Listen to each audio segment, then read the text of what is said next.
And after 4 years of a catastrophic open border policy and limited and in many cases no vetting, we have seen an explosion of illegal migrants crossing our border since 2021.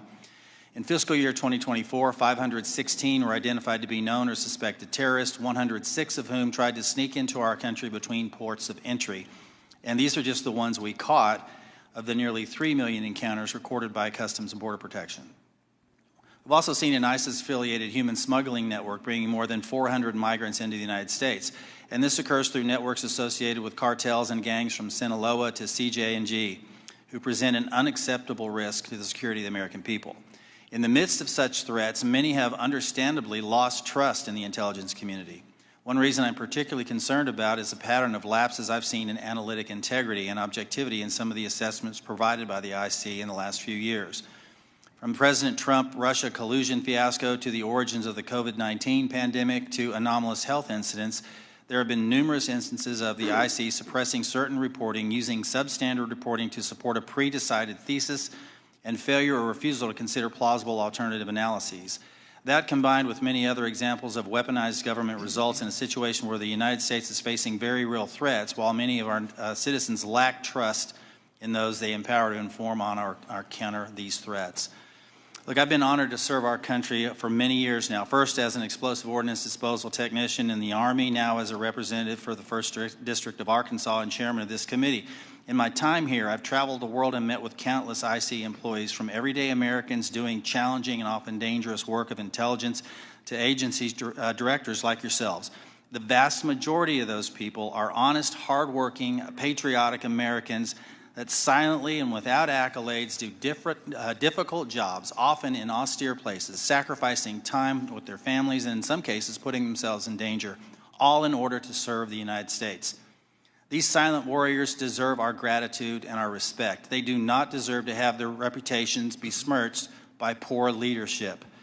Unfortunately, in recent years, we've seen instances of politicized, self-serving, dishonest leaders sustaining the reputation of our institutions and patriots by abusing the powers and sacred trust given to them by the American people. We have some real work to do. You and your roles as leaders of prestigious organizations and us as members of this committee charged with conducting honest and rigorous oversight must ensure that our institutions work for the American people. Those that don't uphold the stringent standards of integrity that the American people expect and deserve must be held accountable. In the instances where trust is breached, those involved must be held accountable. This will help rebuild the trust between the American people and those that serve them in the intelligence community. Today, we need you to be candid about the threats facing the United States.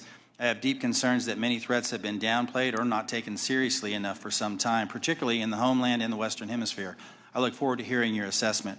Thank you again to our witnesses for being here today, and with that, I want to yield to the distinguished ranking member, Mr. Himes, for his opening statement. Thank you, Mr. Chairman, and good morning and welcome to our witnesses. As the chairman said, this hearing is an important opportunity for our committee and the American people to hear directly from the senior leadership of the intelligence community about the threats that our nation faces. I read the unclassified report, and I found a lot of continuity in the IC's assessment about critical threats to our national security compared to last year's assessment. The IC continues to see threats from our principal adversaries, China, Russia, Iran, and North Korea. I must say, though, that after these last 2 months, I'm worried that the call may be coming from inside the House. This report calls Russia, and I quote, an enduring potential threat to U.S. power, presence, and global interests. But as far as I can tell, we're now on Team Kremlin.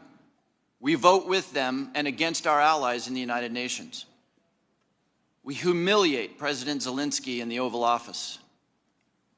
The president's chief Russian negotiator, Steve Witkoff, is repeating Russian talking points and participating on a madcap signal chat about an attack on Yemen while inside Russia. USAID is gone, and with it, all American soft power. If I had time, I would ask the generals at this table about what it means to our national security to give up our soft power.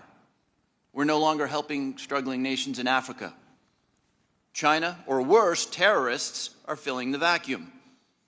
I wonder how many of those African countries will be named in next year's threat assessment. Thanks to DOGE, the men we paid to guard the most vicious ISIS terrorists in the world in Syria walked off the job. Do you think we'll see their names in this document next year? Elon Musk fired the people who maintain our nuclear weapons. Does that feel like a threat to you? Apparently, all of this mayhem is cheered by the President of the United States and by 20-somethings with laptops and nicknames like Big Balls. But I've been doing this for a long time, and I know that Moscow and Beijing and Tehran and Pyongyang cannot believe their luck. Now we come to learn that people in the most dangerous and sensitive jobs on the planet put extremely specific pre-decisional discussions about a military attack on signal, which could be intercepted by the Russians and the Chinese. Everyone here knows that the Russians or the Chinese could have gotten all of that information, and they could have passed it on to the Houthis, who easily could have repositioned weapons and altered their plans to knock down planes or sink ships. I think that it's by the awesome grace of God that we are not mourning dead pilots right now. The two general officers sitting at the table and the people who work for all of you know that if they had set up and participated in the signal chat, they would be gone. And they know that there's only one response to a mistake of this magnitude. You apologize, you own it, and you stop everything until you can figure out what went wrong and how it might not ever happen again. But that's not what happened. The Secretary of Defense responded with a brutal attack on the reporter who did not ask to be on the signal chain. Yesterday, our former colleague Mike Waltz did the same in the White House and then went on Fox to call Jeff Goldberg a loser. What do you think the people who work for you are seeing and learning from that? Now, except for that last part, almost all of the mayhem slowly eroding our safety, our standing, and our security in the world has largely happened outside the IC. If you had a part in that, and I suspect you did, I thank you. I'll say it now and I'll say it again every time we see each other over the next couple of years. You must protect the thousands of patriots who go to work every day under you to keep us safe. You need to go to work every day thinking about their morale, their well-being, and their protection. I've done intelligence oversight for more than a decade. It's my job to ask you the tough questions and maybe even make you uncomfortable. But John, I don't ever walk through your lobby and look at those 140 stars on the wall without choking up over the fact that men and women far better than I will give their lives to keep us safe. There's about a dozen people in this room who know all their stories, and you know and I know that many of the men and women who have stars on that wall died because of bad decisions or poor judgment by their leaders. We've all worked together before, and recent events notwithstanding, we need you to succeed. Your people and our safety requires you to succeed. I really hope you do. But let me say now that if some overcaffeinated 20-year-old succeeds in firing your linguists or your mathematicians or your paramilitary officers, if you shut down some unit because Steve Bannon or Seb Gorka doesn't like it, America will be less safe, and people will get hurt. And I and this committee and history will be very unkind. Yield back, Mr. Chairman. Gentleman yields. Now recognize Director Gabbard to make a statement on behalf of the intelligence community. Thank you very much, Chairman Crawford and Ranking Member Himes. Members of the committee, thank you for the opportunity for us to be here to present the 2025 Annual Threat Assessment. I'm joined here by my colleagues from the CIA, DIA, FBI, and NSA. Our testimony today offers the collective assessment of the 18 U.S. intelligence elements making up the U.S. intelligence community and draws on the intelligence collection and information available to the IC from open source and private sector and the expertise of our analysts. It evaluates what the IC assesses most threatens our people and our nation's ability to live in a peaceful, free, secure, and prosperous society. As you know very well, we face an increasingly complex threat environment that is threatening us here at home and our interests abroad. I'll begin by focusing on what most immediately and directly threatens the United States and the well-being of the American people: the non-state criminal groups and terrorists putting American lives and livelihood at risk. I'll then move on to focus on the key nation states who have the capability to threaten our security and the interests of the United States. Cartels, gangs, and other transnational criminal organizations in our part of the world are engaging in a wide array of illicit activity, from narcotics trafficking to money laundering, to smuggling of illegal immigrants and human trafficking, which endanger the health, welfare, and safety of everyday Americans. Based on our latest reporting available for the year-long period ending October 2024, cartels were largely responsible for the deaths of more than 54,000 American citizens due to synthetic opioids. Mexico-based transnational criminal organizations are the main suppliers of illicit fentanyl to the U.S. market and are quickly adapting to enforcement and regulatory pressures by using multiple sources and methods to procure precursor chemicals and equipment, primarily from China and India, many of which are dual-use chemicals used in legitimate industries. Independent fentanyl producers are also increasingly fragmenting the drug trade in Mexico. The ready availability of precursor chemicals and ease of making illicit fentanyl have enabled independent actors to increase illicit fentanyl production and smuggling operations in Mexico. Cartels are profiting from human trafficking and have likely facilitated more than 2 million illegal immigrants encountered by law enforcement at the U.S. southwest border in 2024 alone, straining our vital resources and putting the American people at risk. Criminal groups drive much of the unrest and lawlessness in the Western Hemisphere. They also engage in extortion, weapons and human smuggling, and other illicit and dangerous revenue-seeking operations, including kidnapping for ransom, forced labor, and sex trafficking. While some of these key drivers of migrants are expected to persist, heightened U.S. border security enforcement and deportations under the Trump administration are proving to serve as a deterrent for migrants seeking to illegally cross our borders. U.S. Border Patrol apprehensions along the southwest border in January 2025 dropped 85% from the same period in 2024. Transnational Islamist extremists such as ISIS and Al-Qaeda and affiliated jihadi groups continue to pursue, enable, or inspire attacks against the United States and our citizens abroad and within the homeland to advance their ultimate objective of establishing a global Islamist caliphate. This includes heightened efforts to spread their ideology to recruit and radicalize individuals in the U.S. and the West. While the New Year's Day attacker in New Orleans had no known direct contact with ISIS terrorists, he was influenced and radicalized by ISIS ideological propaganda, as one example. Al-Qaeda and its affiliates continue to call for attacks against the United States as they conduct attacks overseas. These jihadist groups have shown their ability to adapt and evolve, including using new technology and tactics to spread their ideology and recruit new followers. A range of non-state cyber criminals are also targeting our economic interests, our critical infrastructure, and advanced commercial capability for extortion, other coercive pursuits, and financial gain. These actors are using a variety of tactics, including phishing, ransomware, and denial of service attacks to disrupt our systems and steal sensitive and lucrative information, using available technologies and taking advantage of U.S. cyber vulnerabilities.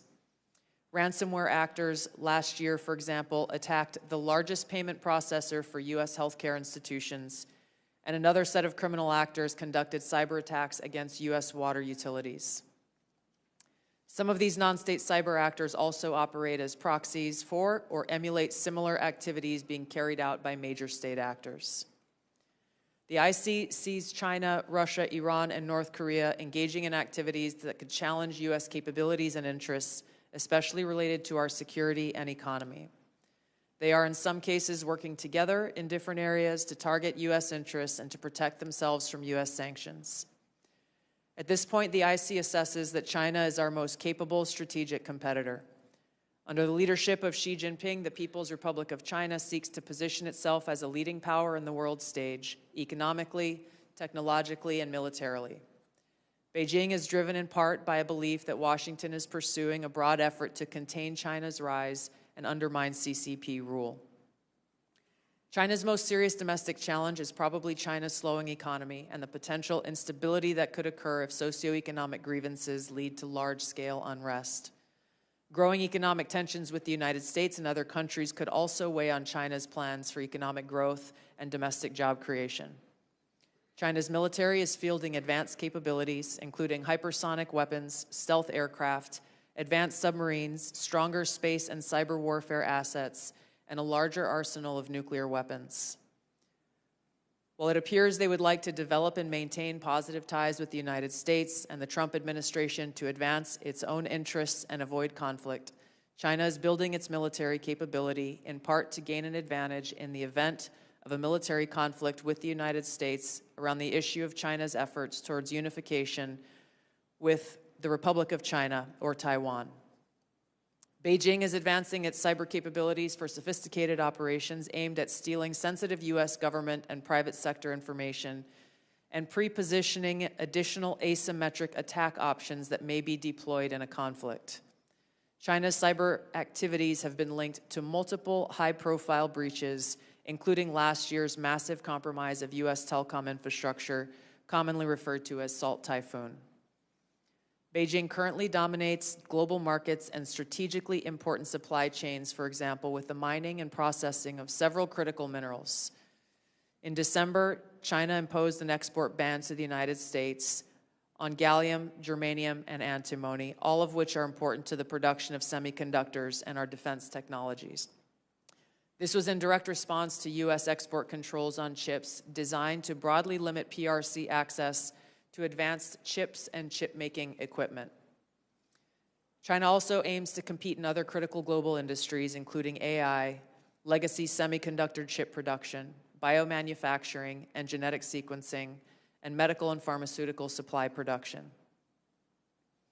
Russia's nuclear and conventional military capabilities, along with its demonstrated economic and military resilience, make it a formidable competitor.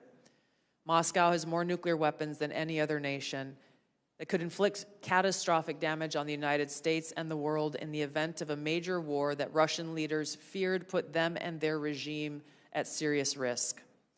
In late 2024, Russia announced updates to its public nuclear doctrine, expanding the conditions under which Russia would consider using nuclear weapons. Russia is building a more modern and survivable nuclear force designed to circumvent U.S. missile defense through reliable retaliatory strike potential. It intends to deter the U.S. by holding the U.S. homeland at risk and by having the capabilities to threaten nuclear war in a conflict. Russia's developed advanced cyber capabilities and has attempted to pre-position access to U.S. critical infrastructure for asymmetric options and make it a persistent cyber threat. Russia's cyber activities have been linked to multiple high-profile breaches, including the 2023 hack of Microsoft. Russia is also fielding new capabilities in anti-satellite weapons meant to degrade U.S. and allied space infrastructure. Among Russia's most concerning developments is a new satellite intended to carry a nuclear weapon as an anti-satellite weapon, violating long-standing international law against such activity and putting the U.S. and global economy at risk. Iran continues to seek to expand its influence in the Middle East, despite the degradation to its proxies and defenses during the Gaza conflict. Iran has developed and maintains ballistic missiles, cruise missiles, and UAVs, including systems capable of striking U.S. targets and allies in the region. They've shown a willingness to use these weapons, including during a 2020 attack on U.S. forces in Iraq and in attacks against Israel in April and October 2024. Iran's cyber operations and capabilities also present a serious threat to U.S. networks and data. The IC continues to assess that Iran is not building a nuclear weapon, and Supreme Leader Khamenei has not authorized the nuclear weapons program that he suspended in 2003. We continue to monitor closely if Tehran decides to reauthorize its nuclear weapons program. In the past year, we've seen an erosion of a decades-long taboo in Iran on discussing nuclear weapons in public, likely emboldening nuclear weapons advocates within Iran's decision-making apparatus. Iran's enriched uranium stockpile is at its highest levels and is unprecedented for a state without nuclear weapons. Iran will likely continue efforts to counter Israel and press for a U.S. military withdrawal from the region by aiding, arming, and helping to reconstitute its loose consortium of like-minded terrorist actors, which it refers to as its axis of resistance. Although weakened, this collection of actors still presents a wide range of threats, including to Israel's population and U.S. forces deployed in Iraq and Syria, as well as U.S. and international military and commercial shipping and transit. North Korean leader Kim Jong-un is pursuing stronger strategic and conventional capabilities that can target U.S. forces and allies in the region, as well as the U.S. homeland, to bolster North Korea's leverage and stature, defend its regime, and achieve at least tacit recognition as a nuclear weapons power. Kim's recently cemented strategic partnership with Russia supports these goals by providing him with greater financial, military, and diplomatic support, reducing its reliance on China, and providing North Korean forces and weapons systems with warfighting experience.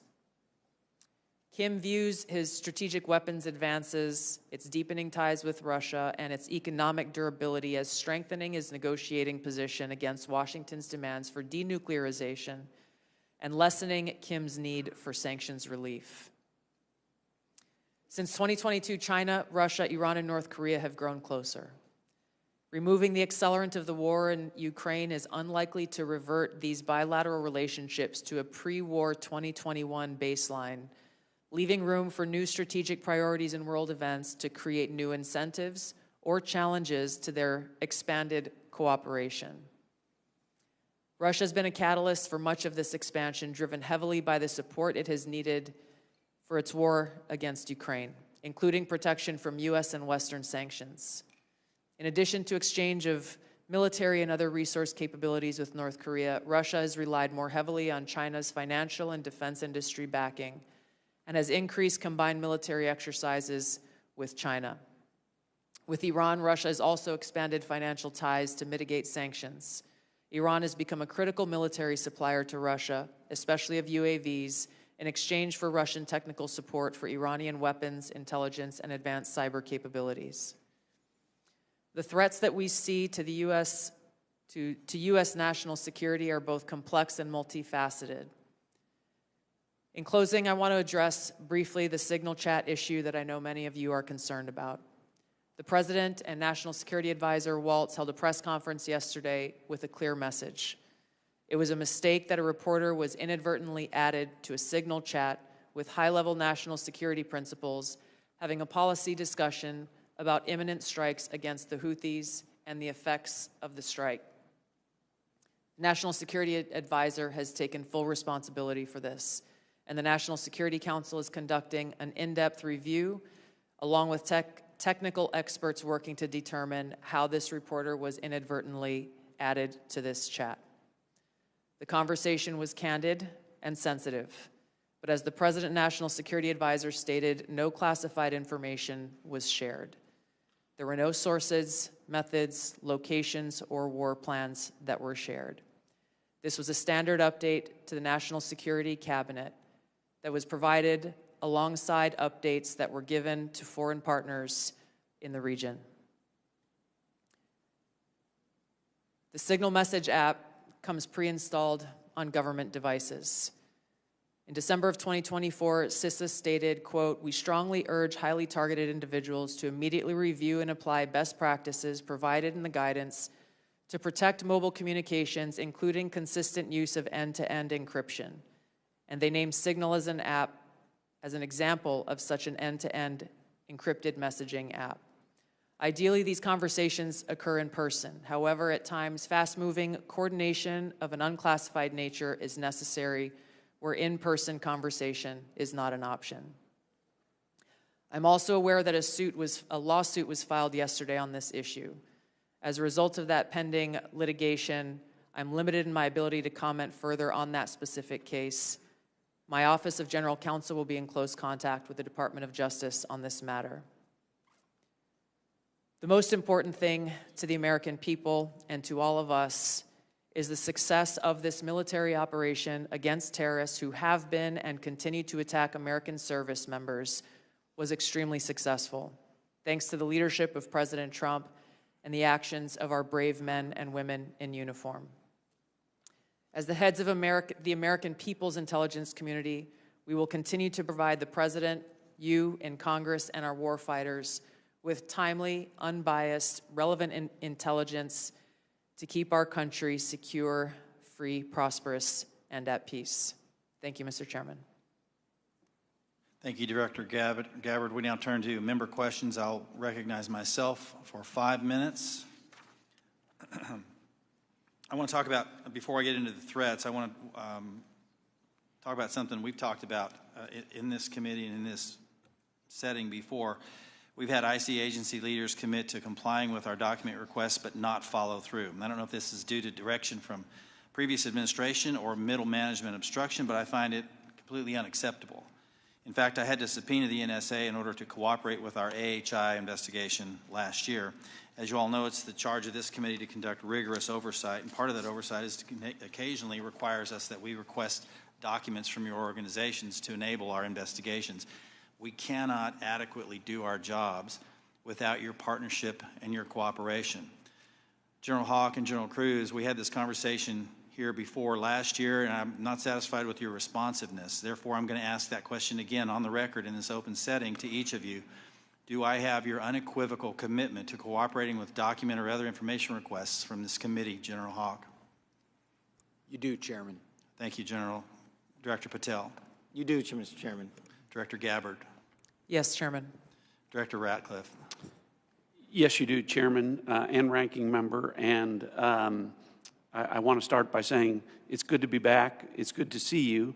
And as you all know, I have a special appreciation for the work that this committee does, having previously been a member. I also understand the importance of the oversight role that it has. And so you have my full commitment and my understanding about what your responsibilities are and my obligation to keep you fully and currently informed, and I will do that. Appreciate that.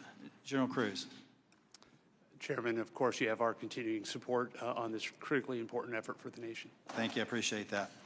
I want to turn now to something that's a topic of conversation and really needs to be, and that's our own neighborhood here in our Western Hemisphere. I mentioned in my opening statement, I'm deeply concerned about encroachment in the Western Hemisphere, not just by China, but other adversaries like Russia and Iran, from Russian military cooperation with and support to Venezuela and Nicaragua, CCP-linked companies' acquisition of critical assets in Central and South America, Iran's defense agreement with Bolivia, the establishment of a technical military cooperation commission including Venezuela, Cuba, China, Russia, and Iran.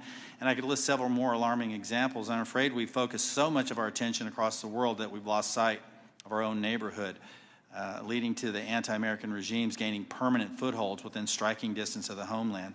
So, Director Gabbard, to the extent that you can discuss it in this setting, what is the intelligence community's assessment of adversary encroachment in the Western Hemisphere?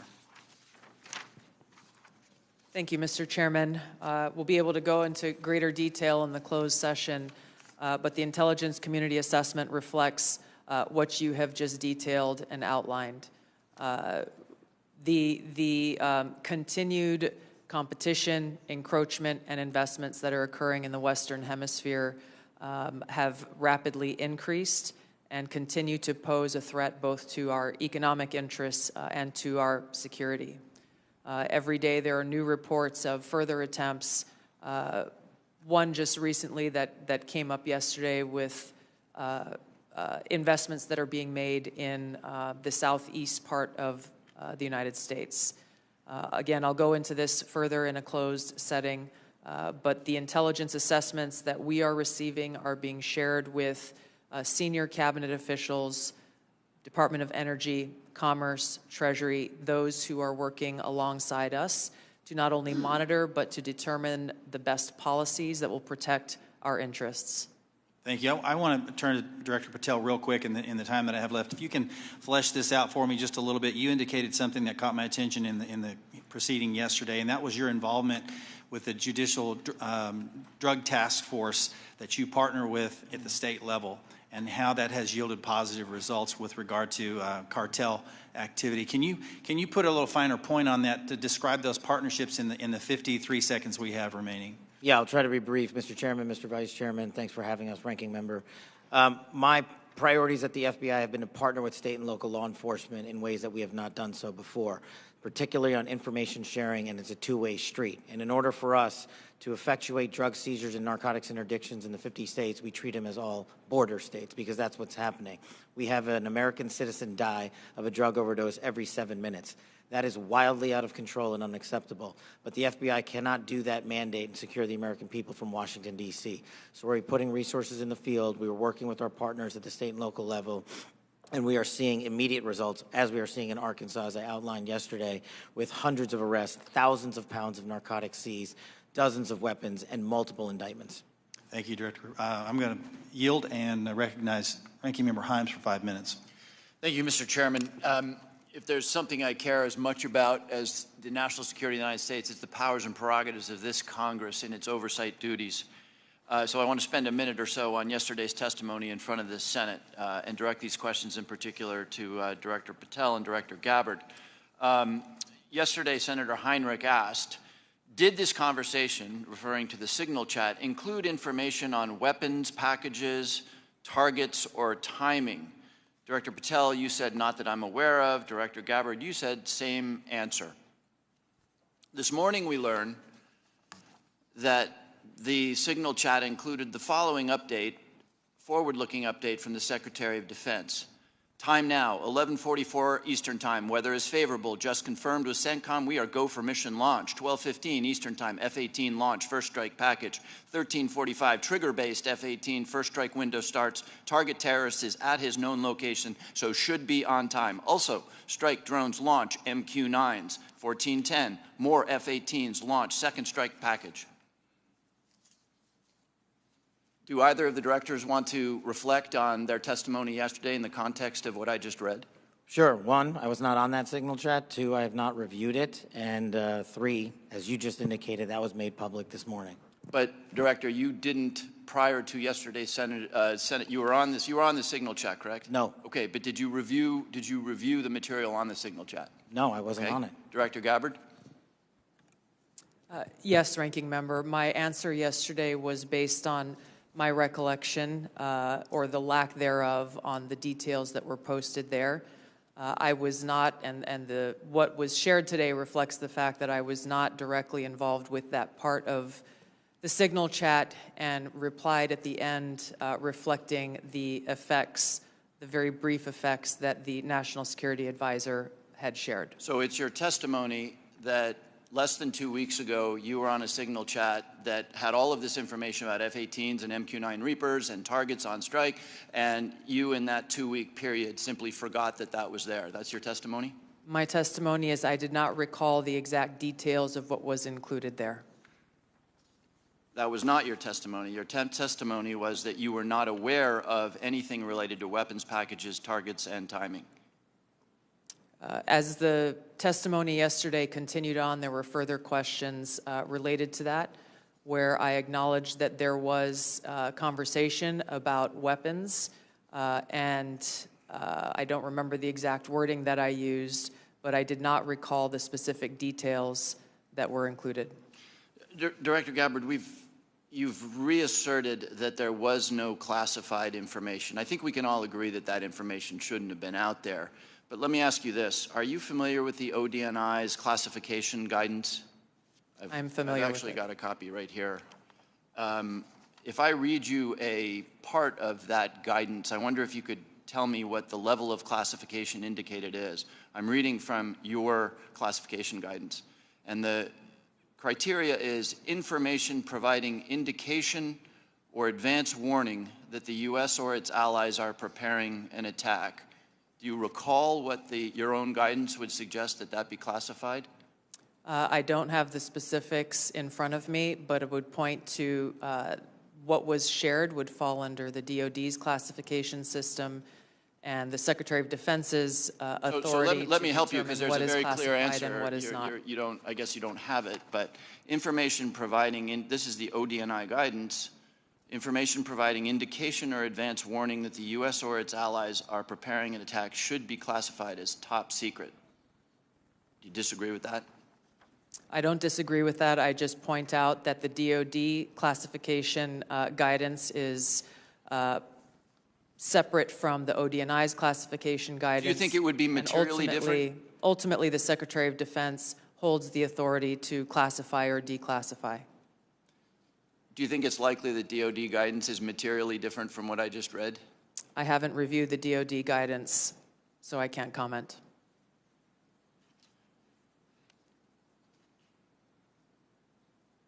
Director Gabbard, a lot of this suggests sort of a lack of sobriety. When there's punch emojis and fire emojis, it's a lack of sobriety. I don't mean that literally. But I have one last question for you, because I think people really listen to what you have to say. You, on March 15th, as DNI, retweeted a post from Ian Miles Chong, who is listed on RT, that's Russia Today's website, as, quote, a political and cultural commentator who has contributed content to RT since at least 2022. Director Gabbard, do you think that it's responsible for you as head of the intelligence community and the principal presidential intelligence advisor to retweet posts from individuals affiliated with Russian state media? That retweet came from my personal account, and I would have to go back to look at the substance of the tweet. Can I, just so that we don't have a lack of confusion amongst our allies and enemies and us, can I act perhaps that you not think that you should be saying one thing on your personal account than you say officially? I maintain my First Amendment rights to be able to express my own personal views on different issues. Thank you. I yield back, Mr. Chairman. Gentleman yields now. Recognize the distinguished Vice Chairman, General Kelly. Yeah, I'd now, for the first 30 seconds, Mr. Ratcliffe, or Director Ratcliffe, formerly known as Texas, from this Mississippi guy, I'd like to give you 30 seconds if you have anything to respond to what Ms. Gabbard Director Gabbard, I'm sorry, just said. Well, Mississippi, it's good to see you again, and I appreciate the opportunity. You know, there's so much talk about this Atlantic article and about things that were said and that could have happened instead of a focus on what did happen. So my responsibility as CIA director, one of its responsibilities is to kill terrorists. And that's exactly what I did along with President Trump's excellent national security team. That's what we should be focused on. With regard to that article, I also would appreciate the opportunity to relay the fact that yesterday I spent 4 hours answering questions from senators as a result of that article that were intimating that I transmitted classified information because there were hidden messages. Those messages were revealed today and revealed that I did not transmit classified information, and that the reporter, who I don't know, I think intentionally intended it to indicate that. That reporter also indicated that I had released the name of an undercover CIA operative in that signal chat. In fact, I had released the name of my chief of staff, who is not operating undercover. That was deliberately false and misleading, and I appreciate the opportunity to reflect that my answers haven't changed. I used an appropriate channel to communicate sensitive information. It was permissible to do so. I didn't transfer any classified information. And at the end of the day, what is most important is that the mission was a remarkable success, is what everyone should be focused on here, because that's what did happen, not what possibly could have happened. Thank you, Director Ratcliffe.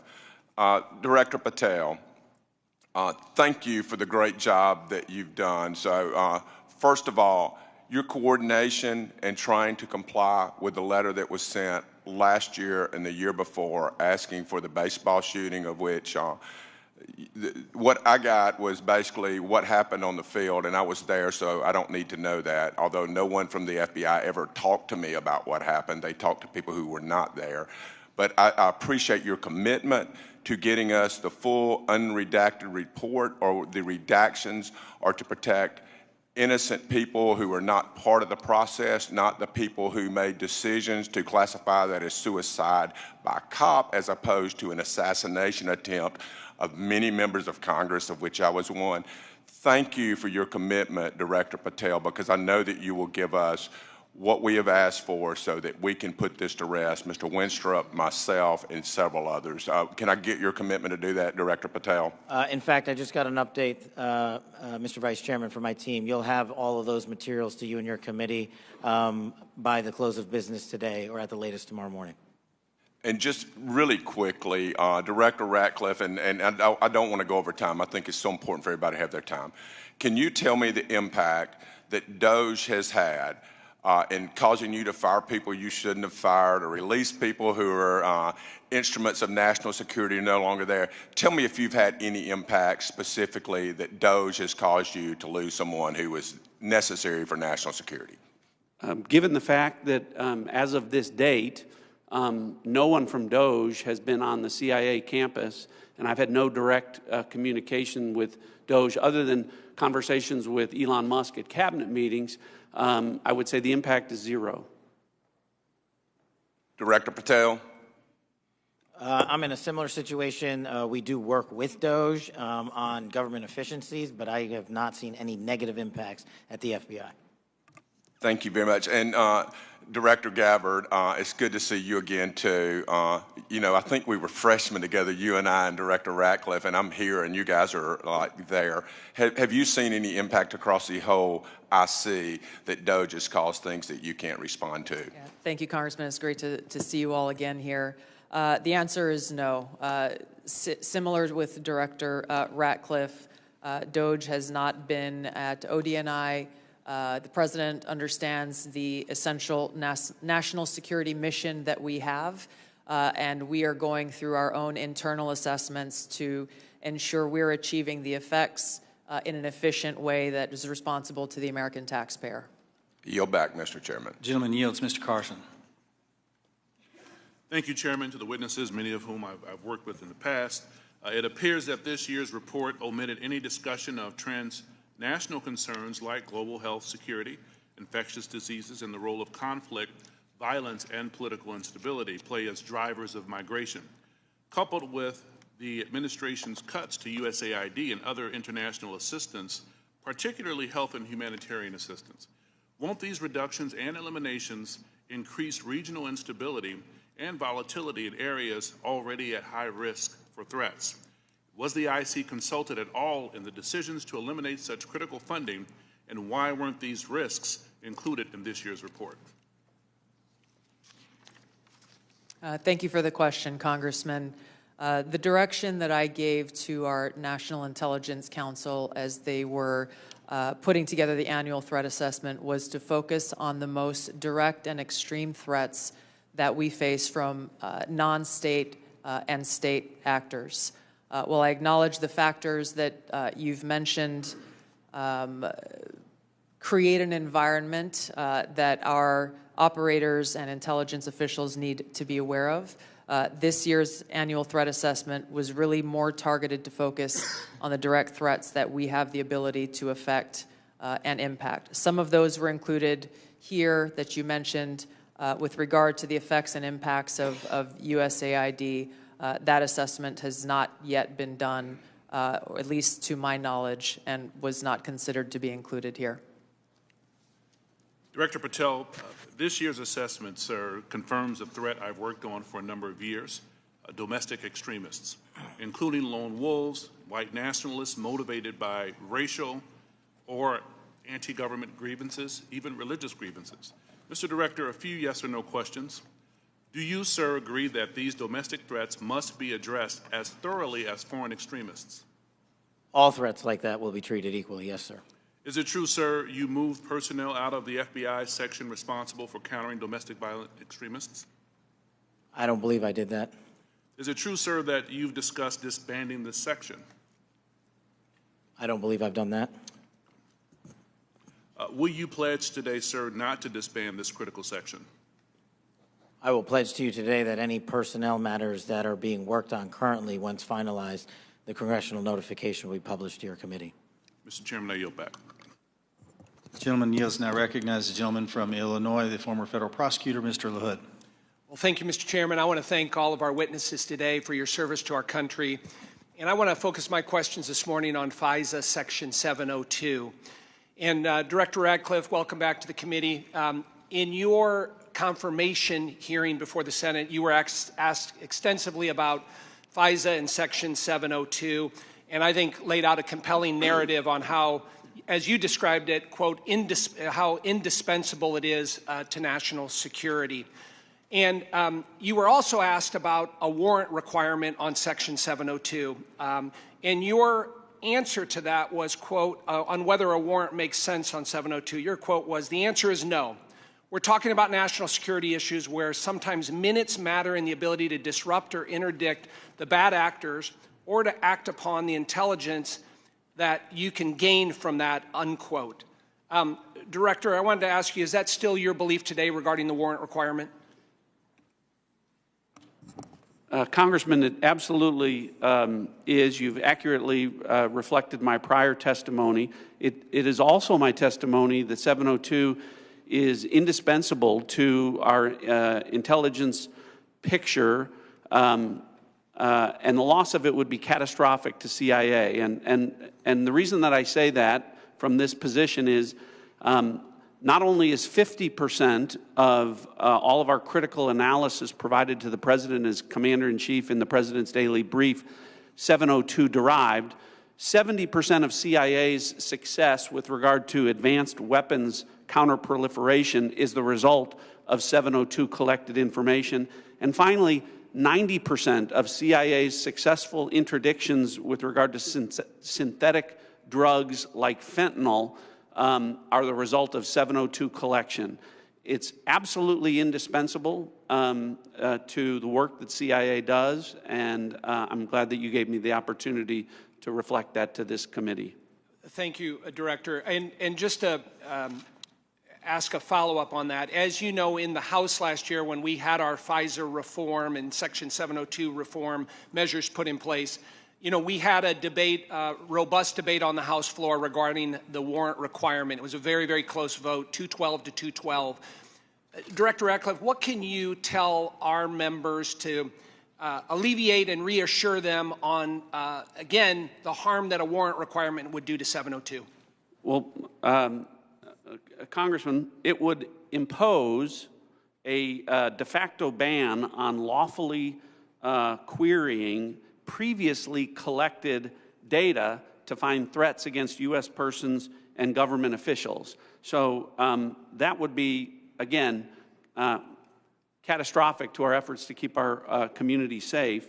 And I would also point out, because I know that these are legitimate concerns with regard when we talk about FISA and 702 specifically, everyone on this committee recalls that when I was a member, I also called out FISA abuses when they occurred. And I don't want there to be any violation of Americans' civil liberties and Fourth Amendment rights. But I would point to the CIA's, frankly, impeccable record of compliance, and we can talk about that more in a closed session. Thank you, Director. Director Patel, I want to turn to you. Similar in your Senate confirmation, you were asked extensively about 702. And as you know, in our bill that we passed last year, we put lots of reforms and changes and protocols in place for the FBI. And I know that you're supportive of many of those. Specifically on the impracticalities of a warrant requirement on 702, you were quoted as saying, when you were asked about it, it is almost impossible to make that function of the warrant requirement work and to serve the national no-fail mission. Is that still your testimony here today? It's great to see you, Congressman, and yes, that's my testimony. Thank you. As you know, the reforms that we put in place were significant, requiring the FBI personnel to get a supervisor or attorney approval to conduct U.S. person inquiries, requiring high-level approvals up to the FBI deputy director level before certain queries are conducted on U.S. elected or appointed officials, candidates, or media personnel, requiring the Department of Justice to audit all U.S. person queries performed by the FBI within 6 months of each, with of 6 months of each query, reducing the number of FBI personnel who have the ability to query. Can you talk about the current implementation of those reforms and how that's going, Director Patel? Absolutely. With probably the most recent one, in terms of 702 query reviews, we only have about 200 left when it comes to U.S. persons, and we will promulgate those findings to you. But as of today, of all the U.S. persons queried in the 702 databases, there's only been one instance of negligent conduct. We have already implemented limited access to those who actually know how to use the FISA process in 702, and we have implemented a direct reporting structure to the Office of Director and the Deputy Director to make sure that anyone, whether it's intentional or unintentional, abuses the 702 query system is brought to our attention immediately, and we will take that on for action directly. And in terms of piggybacking off Director Ratcliffe's, the public defender in me realizes the importance of constitutional due process more than anyone. The staffer in me from the House Intelligence Committee may be the only person who has worked more on FISA reform and exposing FISA abuse in modern congressional history. And the terrorism prosecutor in me and the JSOC civilian in me tells me that we cannot do away with 702 or FISA Title I and Title III, but we can work with you and your committee to make it better. I don't know all those ideas. I don't have all those answers, but you have my commitment that we will use it appropriately going forward. Thank you, Director. I yield back. Gentleman yields. Mr. Castro. Thank you, Chairman. Tulsi, you and I came into the Congress together in 2013. And Kash, you and I was serving on the Intelligence Committee when you worked on the Intelligence Committee. And John, you and I are both from Texas, and we both served together on the Intelligence Committee. The idea that this information, if it was presented to our committee, would not be classified, y'all know is a lie. That's ridiculous. I've seen things much less sensitive be presented to us with high classification. And to say that it isn't is a lie to the country. I want to ask the generals now. The NSA is principally in charge of intercepting things like signals intelligence from other countries. General, I want to ask you, if your organization, your agency, intercepted something like this from Russia or China or some other country, would you consider this classified information? Representative, we would be classifying based off of our sources and methods. So those would be the things that, in terms of how we process, how we would be able to obtain the information, and how we'd report it, Sure. we would classify based off of our source and method. So if you knew that the Secretary of Defense and the National Security Advisor of Russia or China and the head of the Foreign Ministry and all of the folks who were associated with that signal chain, if you intercepted that information, General, would you consider it classified? So it would be classified based off of our collection. So the NSA would classify it, would Based determine off it as classified. the protection of our own source and method, not necessarily based off the content, but how we collected that information. But it would be classified. Well, we certainly wouldn't be collecting on a U.S. person conversation. No, I understand. I'm We're saying if you did your job and collected it from the Russian Foreign Ministry and the National Security Advisor and the Secretary of Defense and the President's Chief Advisor, there is no way, having sat on this committee for 9 years, that somebody would come in with that information and give us something that says, unclassified, you can walk out of this room with this information and give it to whomever you want. You know, with all respect, you and I worked on the committee at the same time. Tulsi, you and I came in together. I've never had an issue of beef with you. John, you and I are both from Texas. Y'all know that's a lie. It's a lie to the country. I want to ask about the Alien Enemies Act really quick while I have time. The President has used the Alien Enemies Act, a wartime authority last used to detain German and Japanese nationals during World War II, to summarily deport people accused of being members of the Venezuelan gang Tren de Agua. To invoke this law, the President must demonstrate that the United States is under invasion by a foreign nation or government. They have alleged that we are under invasion by the Venezuelan government. The idea that we are at war with Venezuela would come as a surprise to most Americans. The unclassified version of the annual threat assessment the intelligence community just released makes no mention of any invasion or war that we are fighting with the nation of Venezuela. You would think our nation being at war would merit at least a small reference in this threat assessment. And Director Ratcliffe, does the intelligence community assess that we are currently at war or being invaded by the nation of Venezuela? We have no assessment that says that. Thank you. In invoking the law, the President alleged that Tren de Agua is, quote, undertaking hostile actions against the U.S. at the direction, clandestine or otherwise, of the Maduro regime in Venezuela. Director Gabbard, does the intelligence community assess that the Venezuelan government is directing Tren de Agua's hostile actions against the United States? There are varied assessments that came from different intelligence community elements. I'll defer to Director Patel to speak specifically to the FBI assessment.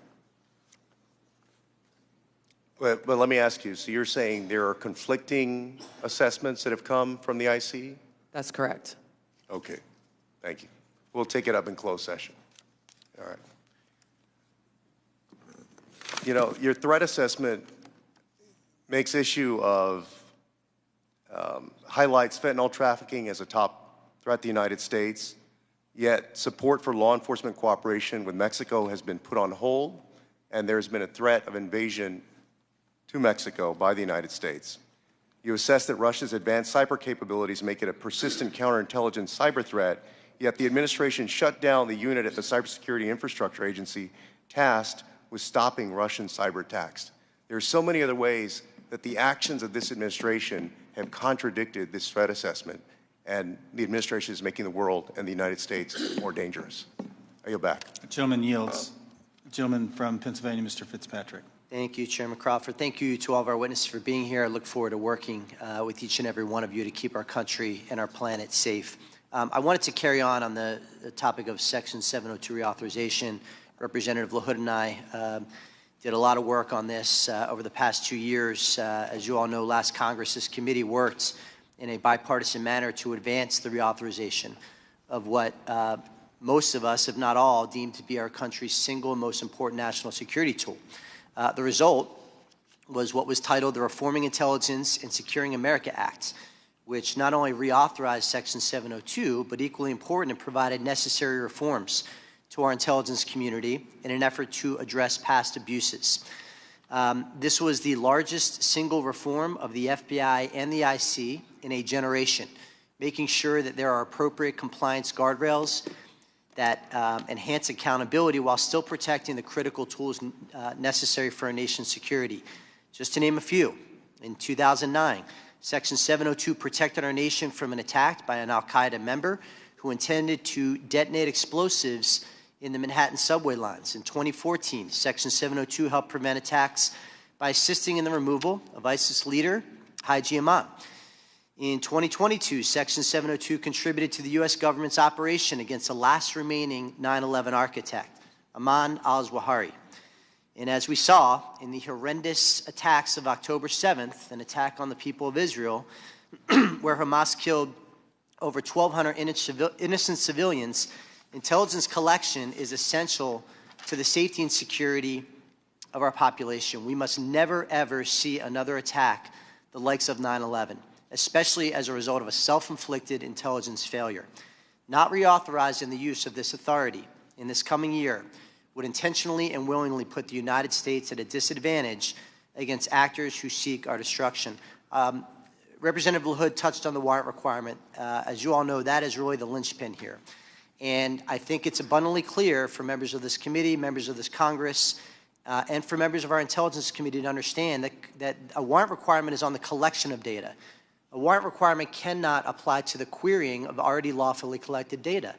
To follow that theory to its logical extreme would be to say that a police department who has an evidence locker containing lawfully collected data has to get a warrant to re-enter that evidence locker. It'd be akin to say to a police officer they cannot run a license plate, which is querying off of lawfully collected Department of Transportation data without getting a warrant. It would shut down the courts, it would shut down law enforcement, it would make our country much less safe. So I want to ask Director Patel, Director Ratcliffe, I want to yield the floor to you as we will be working with all of you, particularly your two agencies on reauthorization, to share your thoughts.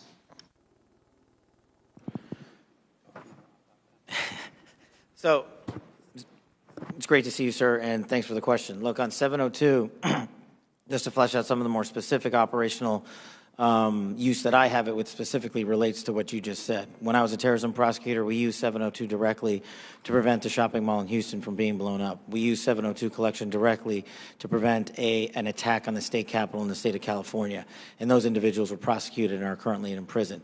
And balancing that awesome responsibility with the constitutional protections that every American should have when we're talking about U.S. persons specifically is something that I keep in mind on every single decision surrounding 702.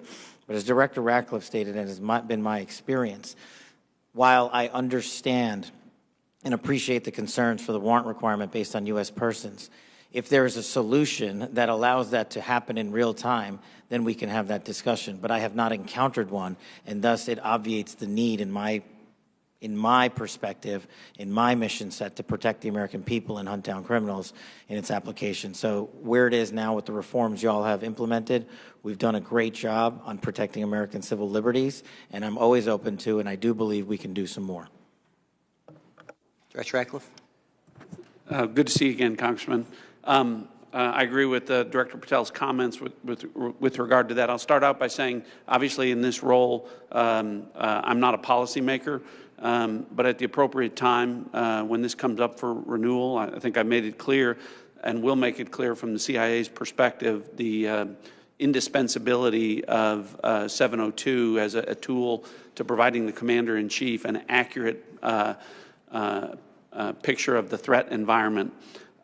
You mentioned some examples of 702 success. When we get into the classified session, later this afternoon, I have some further examples of 702 success that we can talk about, and I think that reflects my position. Thank you all. I yield back. The gentleman yields. Mr. Krishnamurthy. Good morning. Thank you, Mr. Chair, and thank you to our witnesses for coming. Thank you for your service. Director Gabbard, you said no classified information was included in the signal chat, correct? That's correct. And President Trump also said there was no classified information in the signal chat. And Secretary Hegseth said nobody was texting war plans. There was absolutely no classified info in that chat. Lieutenant General Cruz, I'd like to talk to you about a couple things real quick. Executive Order 13526, Section 1.4a. This is the Trump administration's executive order with regard to classified information. It says, information shall be classified if its unauthorized disclosure could reasonably be expected to cause damage to national security, including military plans, weapons systems, or operations. You don't disagree that that's accurately quoted, right? That's an accurate quote from the executive order. And DOD 5200.01, this is the DOD's manual on classification, says, quote, information shall be classified if its unauthorized disclosure could reasonably be expected to cause describable damage to national security. This includes military plans, weapons systems, or operations. You don't disagree that I quoted that accurately, right? That's also an accurate quote. Can I show you I'd like to show you the text that Secretary Hegseth actually published to the world. Now, Lieutenant General Cruz, as Ranking Member Himes said, it says, time now, weather is favorable, just confirmed with CENTCOM we are a go for mission launch. Then it says at 12:15 Eastern, F-18's launch, first strike package. F-18s are military systems, correct? Weapon systems. They are. Okay. 13:45, trigger-based F-18 first strike window starts. Target terrorist is at his known location, so should be on time. Also, strike drones launch, MQ-9s. MQ-9s is a weapon system, correct? They are. Okay. I think applying the executive order as well as the DOD manual to this fact pattern, we clearly have weapon systems that have been identified. That is classified information. Now, the reason why it's important that this information not be disclosed is that we don't want the adversaries to know what's about to happen, right, sir? Well, I would draw a small distinction there. You referenced and asked if that platform, those two platforms, are weapon systems. They are, but those terms are used all across the globe in a lot of contexts. So it's really about how they're used in the context of this particular document. I just want to clarify that the use of those terms, I understand. Yeah. In this situation, those are operational details. They are operational details, but again, as you quoted the DoD instruction, it's about operations. So as you further go down into what are the operational details, I think as we had a discussion yesterday, the important aspect, I think all of us are very familiar. This is classified information. This is classified information. It's a weapon system, as well as sequence of strikes, as well as details about the operations.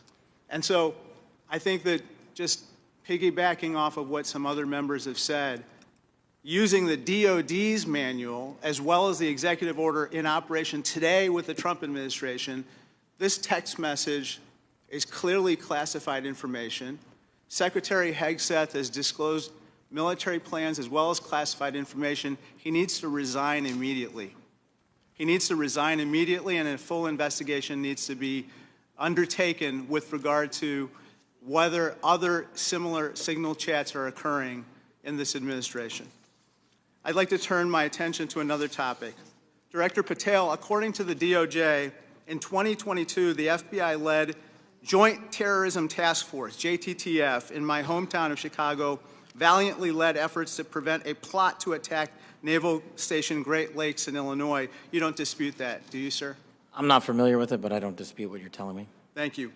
A memo obtained by ABC 7 News of Chicago said that this task force will now be, quote, actively supporting, close quote, the Department of Homeland Security and its immigration enforcement. You don't dispute that either, do you?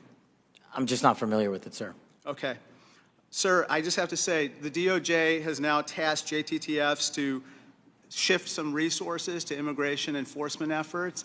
And I don't say this lightly, if there's a terrorist attack anywhere in the country, including in Chicago, and it was because the JTTFs in part shifted resources, they'll be held to pay. Thank you, sir. Gentleman's time's expired. Gentleman from Georgia, Mr. Scott. Thank you, Mr. Chairman. Director Gabbard, was the target terrorist named in the text, or was it simply referred to as target terrorist? The target was not named. Thank you. Was the location named? Congressman, no locations were named.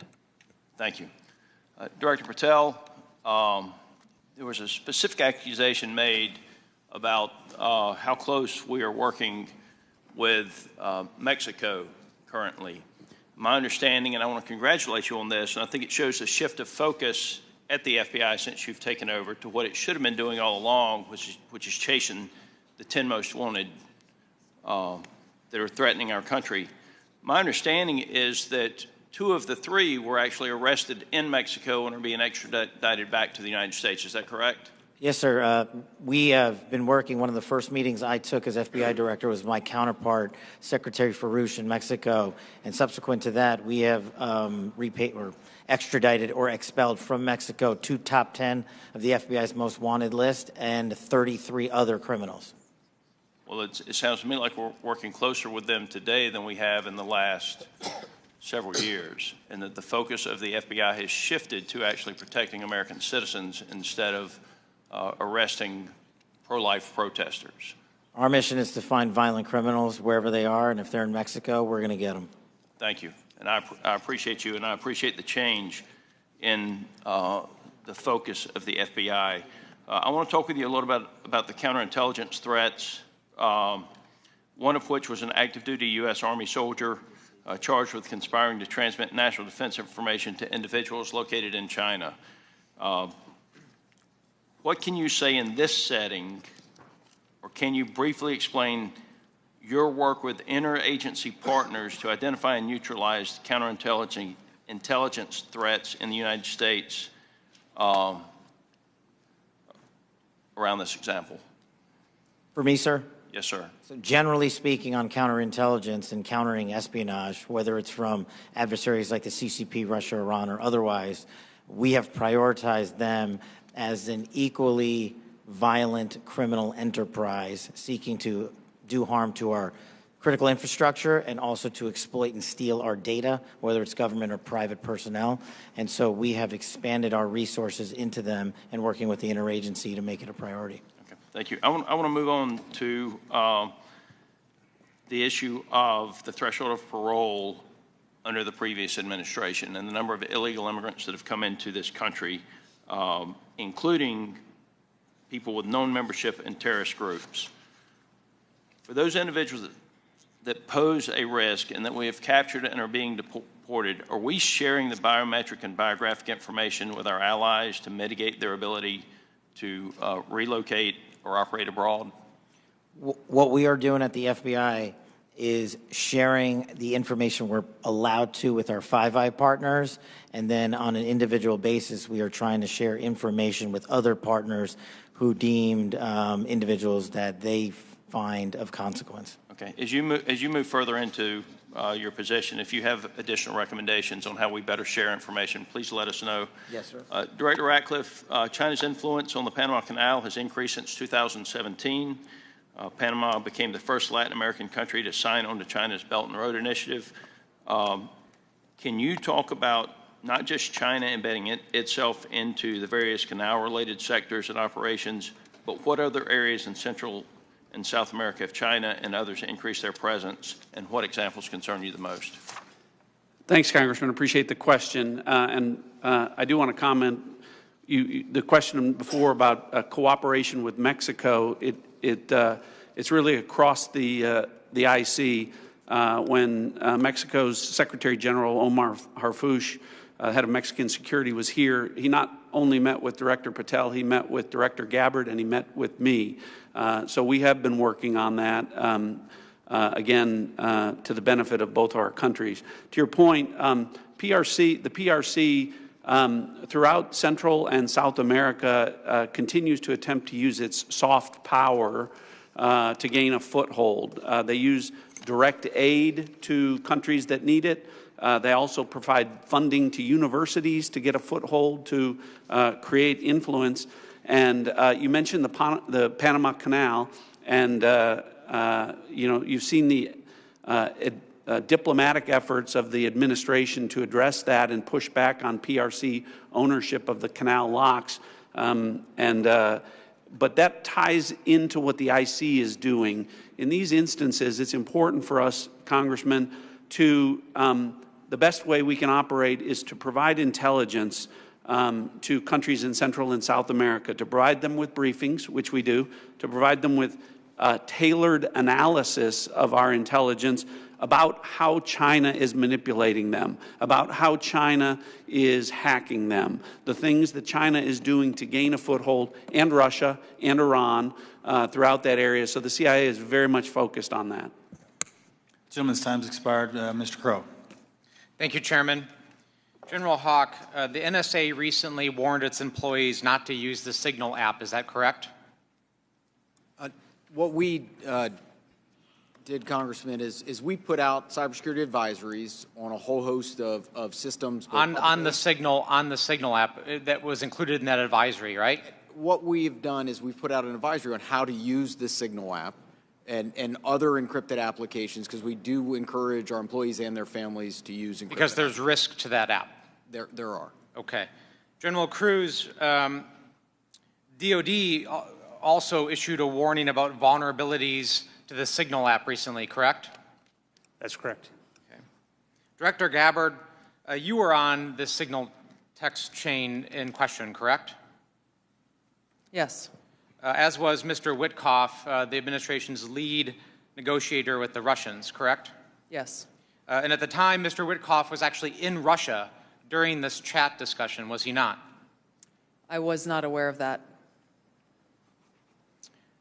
Was he on his personal phone at the time? I don't know. Well, it's my understanding that he was indeed in Russia. Director Gabbard, you were also traveling during this discussion, correct? Yes. And where were you? I was traveling through the Asia-Pacific region. I don't recall which country I was in at that time. You don't remember the country?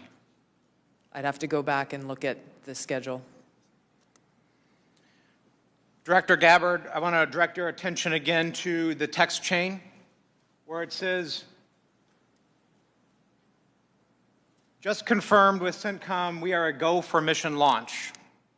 Does that indicate to you that there is about to be a military operation? Yes. Director Gabbard, earlier in this hearing, we heard about the DoD's classification standards. I want to now turn my attention to your classification standards. You're the Director of National Intelligence. The Office of the Director of National Intelligence classification guide says, quote, information providing indication or advance warning that the U.S. or its allies are preparing for an attack, end quote, is to be classified as top secret.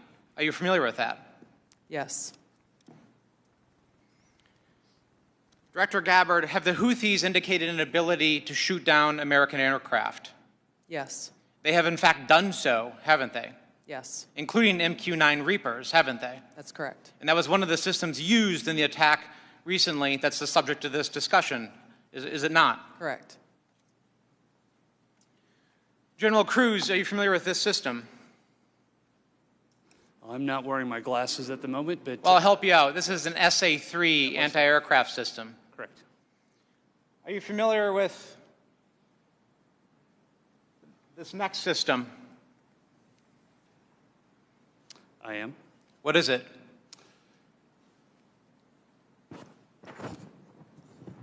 I'm going to have to ask you. It's an SA-6. I'm going to guess that this is also an advanced anti-aircraft system, is it not? It is. It was used widely in the Balkans in the 90s, correct? And the Houthis also have this system, don't they? They certainly do. And they've employed it against our aircraft, have they not? They have attempted to, correct. I spent my life in service to this country. I deployed 3 times to combat in service to this nation. I learned in that time in service that responsibility is core to leadership. You accept responsibility when things go wrong. You admit mistakes. You set the standard from the very top. It is completely outrageous to me that administration officials come before us today with impunity, no acceptance of responsibility, excuse after excuse after excuse, while we send our men and women downrange to do incredibly difficult, incredibly dangerous things on our behalf. And yet, nobody is willing to come to us and say this was wrong. This was a breach of security and we won't do it again. It is outrageous and it is a leadership failure, and that's why Secretary Hegseth, who undoubtedly transmitted classified, sensitive operational information via this chain, must resign immediately. There can be no fixes, there can be no corrections until there is accountability, and I'm calling on the administration to move forward with accountability. I yield back. Gentleman yields. Gentleman from Texas, Mr. Crenshaw. Thank you, Mr. Chairman. Thank you all for being here. Good to see many of you again, and thank you for enduring 2 long days. I will note I always use fire emojis when I see terrorists getting killed. And I want to talk about cartels. This is a subject that is near and dear to my heart. I've been investigating it thoroughly for the last couple of years, and I'm glad to see that it's mentioned in all of your opening statements. I mentioned it at the very beginning of the threat assessment. There's a lot to work on here. One of our task force, we had a cartel task force in Congress. One of our key findings was that there needs to be a centralized, maybe call it authority or maybe call it office, maybe call it cartel czar within the administration that actually coordinates all the very different aspects of fighting this battle. Has anything like that been talked about? I'll give you Ms. Director Gabbard. Thank you, Congressman. It's good to see you again. This is very much central to the conversations and planning and execution of the President's focus on targeting the cartels and the threats that they pose to the American people. Homeland Security task forces are being set up that include across the government integration. I can speak from my standpoint from the intelligence community, and our National Counterterrorism Center is leaning heavily forward into gathering and consolidating and integrating the intelligence that comes from DEA and others who've been working this issue for a while to make it so that it can be shared and integrated through the federal, state, and local law enforcement and equities who are going after this problem?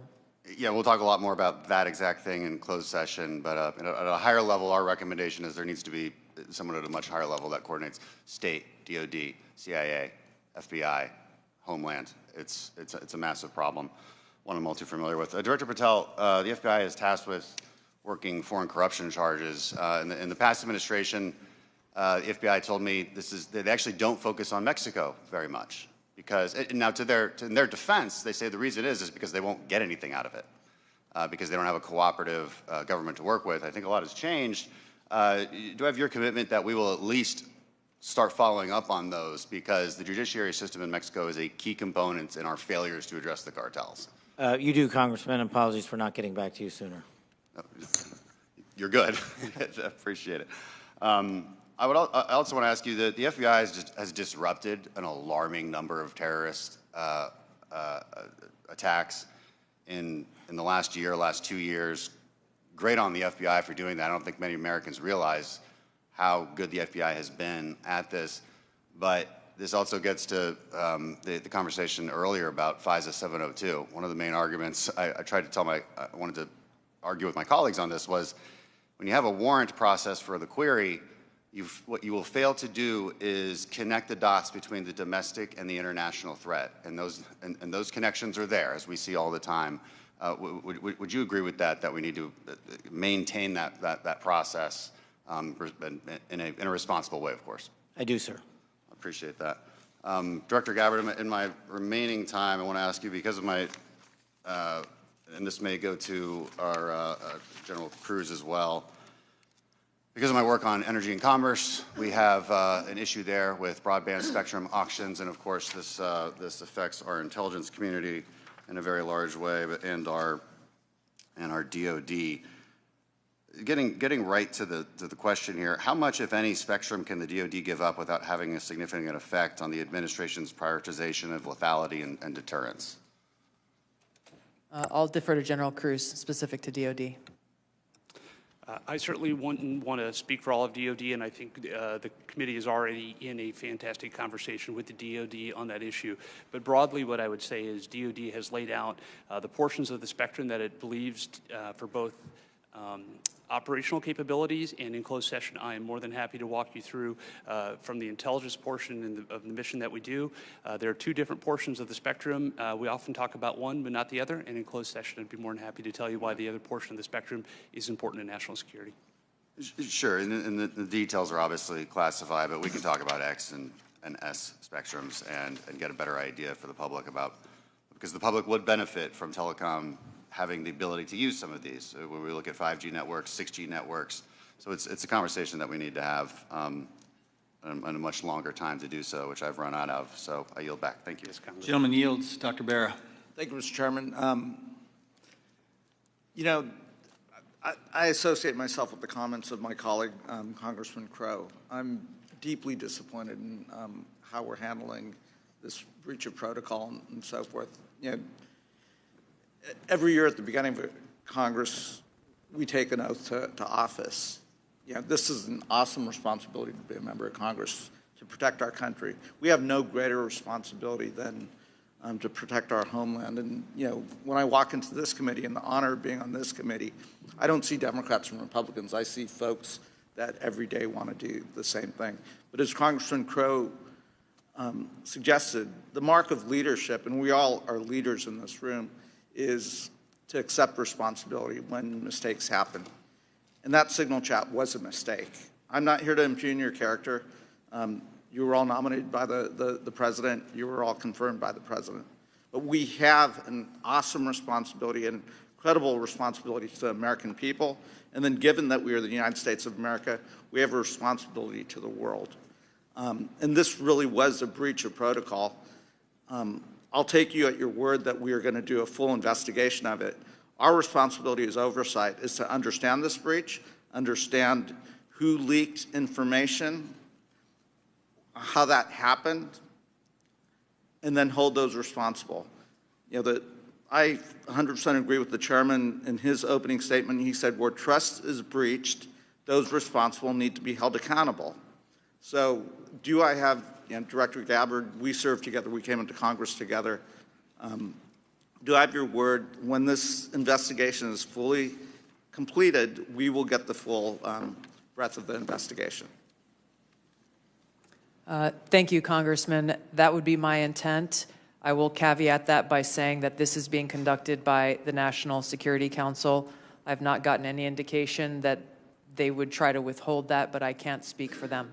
Okay. I also, I see way too much politics when it comes to our national security and our national defense. We've got to keep politics out of this. We're not Democrats or Republicans. We're Americans. We're tasked with the responsibility of keeping our country safe. Director Gabbard, you have an awesome responsibility here to advise the President, to collate all the information, everything that the IC is providing, and provide that best advice and guidance to the President of the United States. We have to keep politics out of this. Even if the President disagrees with this, if it goes against his personal wishes, if he's considering an order that potentially is unconstitutional or illegal or compromises our security, I want your word that you will always provide and give that honest advice to the President, even if it will make him angry. Thank you, Congressman. I appreciate the question because, as you said, I do take this responsibility very seriously. And it was my commitment to the President, to the Senate, the American people, that as the Director of National Intelligence, I will ensure to provide the President and all of you as policymakers with that unbiased, relevant, and timely intelligence. And to your specific question, the answer is yes. I will inform the President of that accurate, timely, unbiased intelligence reporting, whether it is something that agrees with an assumption or a view or an objective or not. That's my responsibility to him and to the American people. Great. I would just offer advice. In your role, what you do on your personal devices versus your official devices, you're speaking to the public, and I would just offer, as I conduct myself, what I say personally is always going to be considered Congressman Barra saying it. General Hawk, I've appreciated working with you and have a deep concern about our cyber vulnerabilities. And we will go into some of this in the closed session. But Salt Typhoon is something we take very seriously, as well as Volt Typhoon and the compromises. Can you just briefly give us an update of where we are with those two? So, Congressman, we share your concern in terms of the overall ensuring that we can protect the critical infrastructure of the United States. The area that we have been deeply focused on is our ability to partner with industry. 99% of our critical infrastructure is controlled by our industry. So our ability to bring government information to be able to understand what threats look like and the origin of those threats, help inform how industry can defend that and also create the necessary equipment to ensure that we're secure. That partnership continues to grow, and that's really one of our key priorities.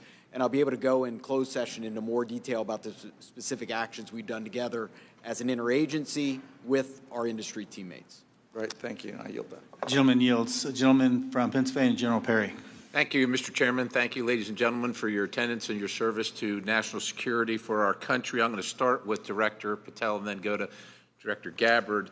I'm concerned, like many Americans, about the wide-scale purchase of land, real estate, et cetera, by the Chinese Communist Party or those sanctioned by the party in America, especially those lands proximate to sensitive military sites or sensitive national security sites.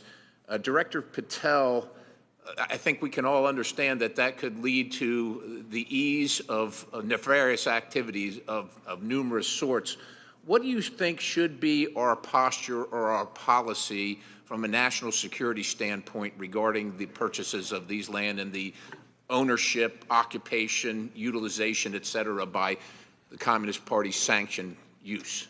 Well, Congressman, I appreciate the question, and I'm not going to shape foreign or national policy, but from the FBI perspective, if we had federal statutes to enact criminal allegations and pursue those relating to these matters, we would do so. I agree with you that having CCP actors purchasing large swaths of land next to military installations is a national security issue, a major one. And I would highlight to the American public, we're not allowed to buy farmland in mainland China or in Russia. So I don't know why we let that happen here, but that's a personal matter for me. If I were given more legislation on it, I would love to act on it. Thank you. Director Gabbard, I'm going to look at, keeping with the same theme, crypto mining by the sanction. Well, you can't crypto mine in China, right? It's outlawed in China. However, of course, we're supportive of crypto, I am, in the United States of America, but China's mining in America where they can't mine in China. And in particular, I'm thinking about one site where the mining was occurring close to intercontinental ballistic missiles, and CFIUS was tipped off by Microsoft. And of course, there are actions ongoing. Should the Chinese Communist Party, sanctioned individuals or interests be allowed to crypto mine near sensitive military or national security sites in the United States of America? And if not, what should we be doing about it? Thank you for your question, Congressman. I'm not fully aware and up to date on the specific example that you've mentioned, and I'll go and look into that and get back to you further. Right. Absolutely. Look forward to having the conversation with you. Broadly, this is obviously a concern, that any of these activities occurring near or around any of our military sites creates that potential national security risk and the potential for foreign intelligence collection. I'm hoping it's a priority for everybody on the dais there. It is a priority, I think, for the American people, certainly for me. I want to move on in the time remaining with a related topic, which is the hundreds of incidents by predominantly Chinese students, oftentimes called gate crashers. So this includes the two gentlemen in uniform on the dais. I'm going to kind of point to three events that happened just last year. One in Grayling, Michigan. 5 Chinese students are charged for lying and concealing evidence. One in the University of Minnesota, where a drone flew over Newport News and took pictures of classified information regarding ships and classified systems.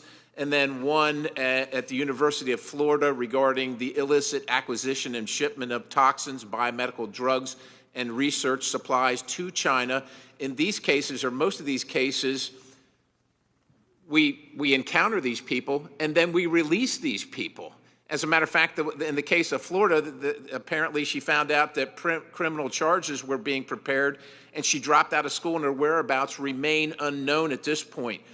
What should be our posture? Because we're trying to follow up after the fact. We're encountering these people, whether they're gate crashers or whether we catch them conducting this illicit activity.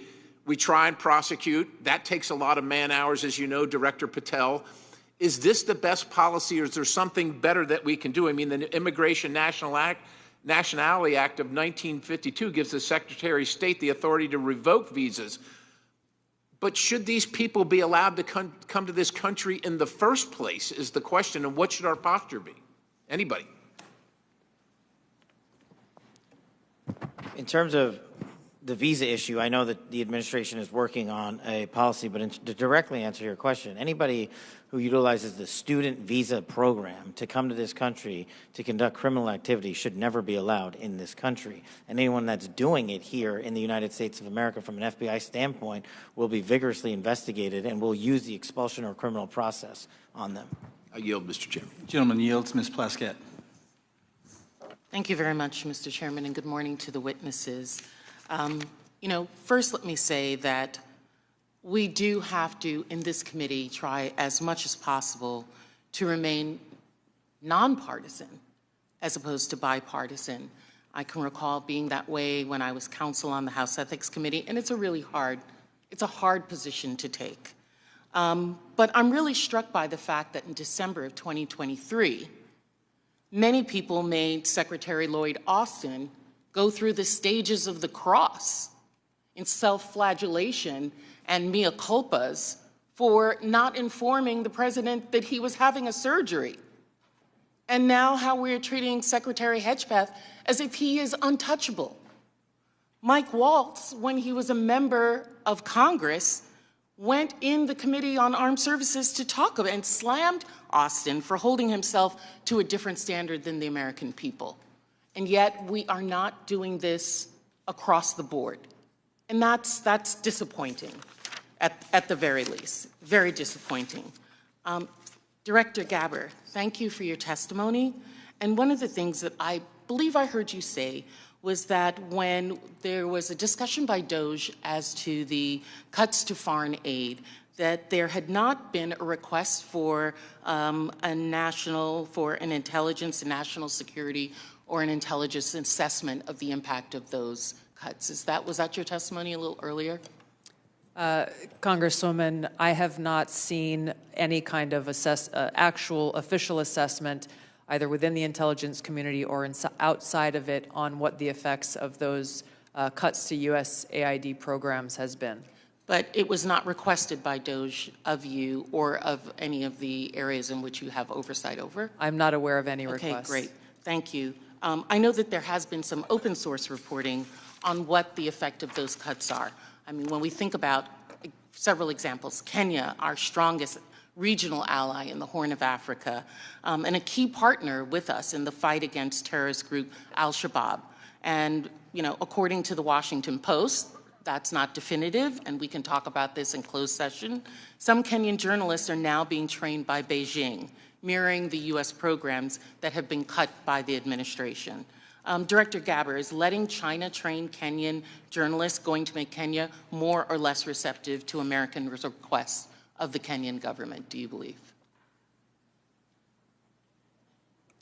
As you said, Congresswoman, our relationship with Kenya has been very long-standing. So do cuts of ours to train journalists in Kenya make them more or less, and Beijing having that make them more or less receptive? Clearly there is strategic competition taking place. I'll withhold my personal view to look at an official assessment. Well, I was asking for your director view, not your personal view. And then, additionally, we have ended Voice of America, which provided accurate, unbiased news, in our opinion. Meanwhile, St.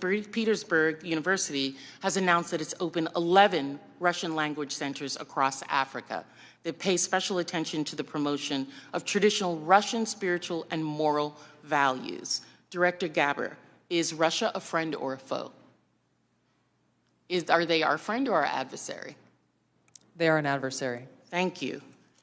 I believe that this reckless cuts make terrorism and our influence in Africa, which is on the front lines of terrorism, a real threat to us, and we need to be careful of it.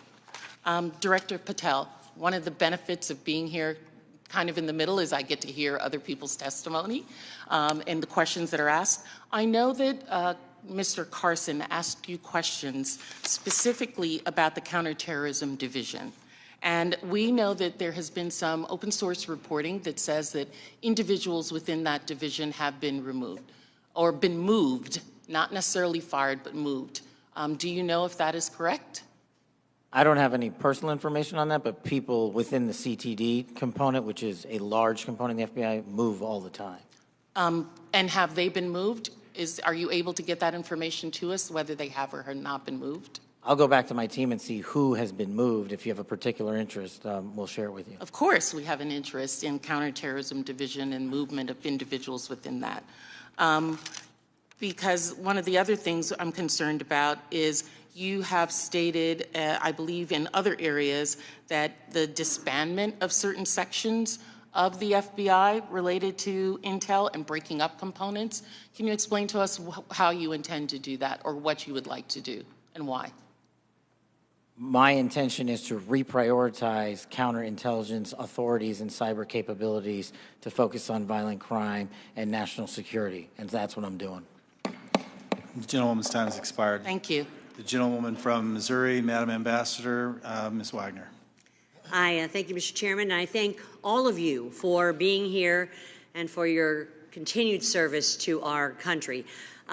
Director Ratcliffe, you have repeatedly stated that China is our top national security threat, and I agree. What was the biggest gap in intelligence collection toward China during the previous administration? Good to see you, Congresswoman. I think our collection against China as a hard target in the prior administration was lacking in several areas. I would say primarily in human collection and also with regard to the processing of open source information relating to China. I think part of that relates, Congresswoman, to the policies of the prior administration about treating China as a pacing competitor, I think was the word, as opposed to an adversary. So one of the things in my focus as CIA director, which carried over from my time as DNI, in seeing all of our intelligence, seeing that China is our greatest geopolitical threat, and focusing the CIA specifically more directly in all areas of our collection on China as a hard target. Well, and I'm grateful to hear you say the words open source. So as I hope that all of you may be aware, I am honored to be the chair of the new Open Source Intelligence Subcommittee for HPSI. It is the first time this committee has focused specifically on an intelligence discipline, I'll say.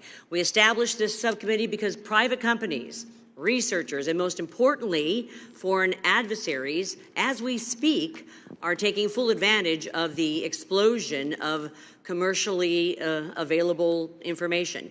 HPSI has taken a stance that OSINT, open source intelligence, should mature as a primary discipline on its own accord.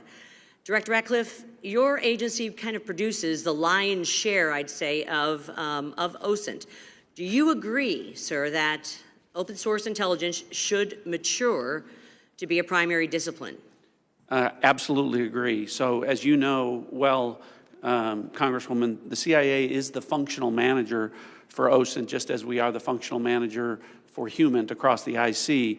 And OSINT, open source intelligence, reaches, frankly, policymakers as the most cited material in the President's daily brief as part of a long list of tailored production that we do, by a large percentage.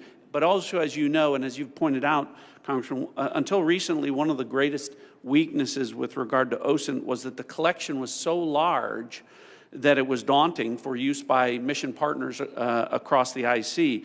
So the CIA's open source enterprise pioneered the use of AI to triage that collection as it comes in. And what that allows us to do is to summarize collection from over 225 languages into English and to put that in the hands of policymakers, again, showing that the CIA is focused on using technology to tackle some of the challenges to intelligence collection. There is so much innovation in technology in this, and the investments being made across the IC to purchase data, but it appears to be in silos, to be perfectly honest, and lacking maybe an integrated approach. I believe that that is because there, frankly, is no clear lead for OSINT in the IC. And as part of my oversight responsibilities, I plan to review the various ways in which the intelligence community buys commercially available information to determine if there is a more efficient, cost-effective approach, especially when it comes to the taxpayer's expense. Director Gabbard and then Director Ratcliffe, can you, and in my brief time, quickly share your thoughts on which agency should be the primary organization to manage OSINT and why? Thank you, Congressman, and thank you for your leadership in this area. I look forward to following up with you in detail, but the Office of Director of National Intelligence is tackling exactly the problem that you've identified, that we have multiple elements across the intelligence community essentially wasting taxpayer dollars by contracting separately to get after the same collection of OSINT and commercially available intelligence. So this is something we're actively working on and look forward to working with you. And do you agree with Director Ratcliffe that this should be a key discipline? Yes, I do. Thank you. My time's expired, Mr. Chairman. I yield back. The gentleman yields. Mr. Gomez. Thank you, Mr. Chairman. So I want to make a few things clear before we move on to other questions regarding the Signal chat. Director Gabbard, yesterday before the Senate Intelligence Committee, specifically when answering Senator Kelly, You repeatedly said you did not recall any discussion in the Houthi PC small group discussing operational details, strike targets, the type of vehicles and military units involved, or the timing and order of strikes. Do you stand by your testimony from yesterday that you do not recall any of the discussions regarding this type of classified information? Yes or no? My response in the Senate yesterday, yes, I stand by that response. Obviously, the release of the screenshots that came from that chat group today were a refresher on what happened. As I said earlier, I was not involved with that portion of the chat, so it did not come to my recollection yesterday. Thank you. So I take that as you stand by your do not recall yesterday stance when you're asked those questions. You've been in office 43 days. Director Ratcliffe has been in office 62 days. This was considered the first major military operation using lethal force of the Trump administration. Was this the first? This was probably the first time that you've been involved with a discussion like this on a thread. It was not discussing. You were not on a group chat discussing where we're going to go for lunch. You're discussing putting men and women of the armed services in harm's way. That's a major decision. So, and when did that happen? 10 days ago? Okay, I'll answer that. It happened 10 days ago. And here's the point. Like something of this magnitude, it's something that you would not forget. It's something that most people, if you're taking this job so seriously, that you would not forget. I mean, since I've been on this committee, there's been days that I have woken up in the middle of the night from the things I've learned in SCIF. So deciding to use military force is something hard to imagine. So the do not recall doesn't pass the smell test. It makes it's unbelievable that was the case. So that's what the American people don't understand. And I know a lot of folks in this administration were saying that they're going to take on the establishment and drain the swamp. But you have become that swamp in a matter of days, not weeks or months, days. So one of the things we're going to look into is what actually occurred, because the American people deserve a full accounting. Additionally, the main person who was involved in this thread that a lot of people want to talk to is Secretary of Defense Hegseth. And a lot of questions were brought up regarding his drinking habits in his confirmation hearing. To your knowledge, do you know whether Pete Hegseth had been drinking before he leaked classified information? I don't have any knowledge of Secretary Hegseth's personal habits. Director Ratcliffe, same question. Yes or no? You know, no, I'm going to answer that. I think that's an offensive line of questioning. The answer is no. I find it interesting that you want to... I'm going to answer. You asked me a question. Do you want an answer? No, listen. You don't want to focus on the good work that the CIA is doing, that the intelligence community... Director, I reclaim my time. Director, I reclaim my time. Here, I have huge respect for the CIA, huge respect for our men and women in uniform. But this was a question that's on the top of minds of every American, right? He stood in front of a podium in Europe holding a drink. So, of course, we want to know if his performance is compromised. If people were asking if the General Austin was compromised because of a heart issue, was his performance compromised because of a successful strike? Back. Mr. I bring my... you want to know? You want to talk about accepting responsibility? Do you think you should accept responsibility for a successful strike to make Americans safer? You want to focus on... I reclaim my time. So here's the thing. This is serious. As somebody, we've been briefed in this committee about using Signal. One of the things they basically said, the most secure, phone call. The least secure, text messaging.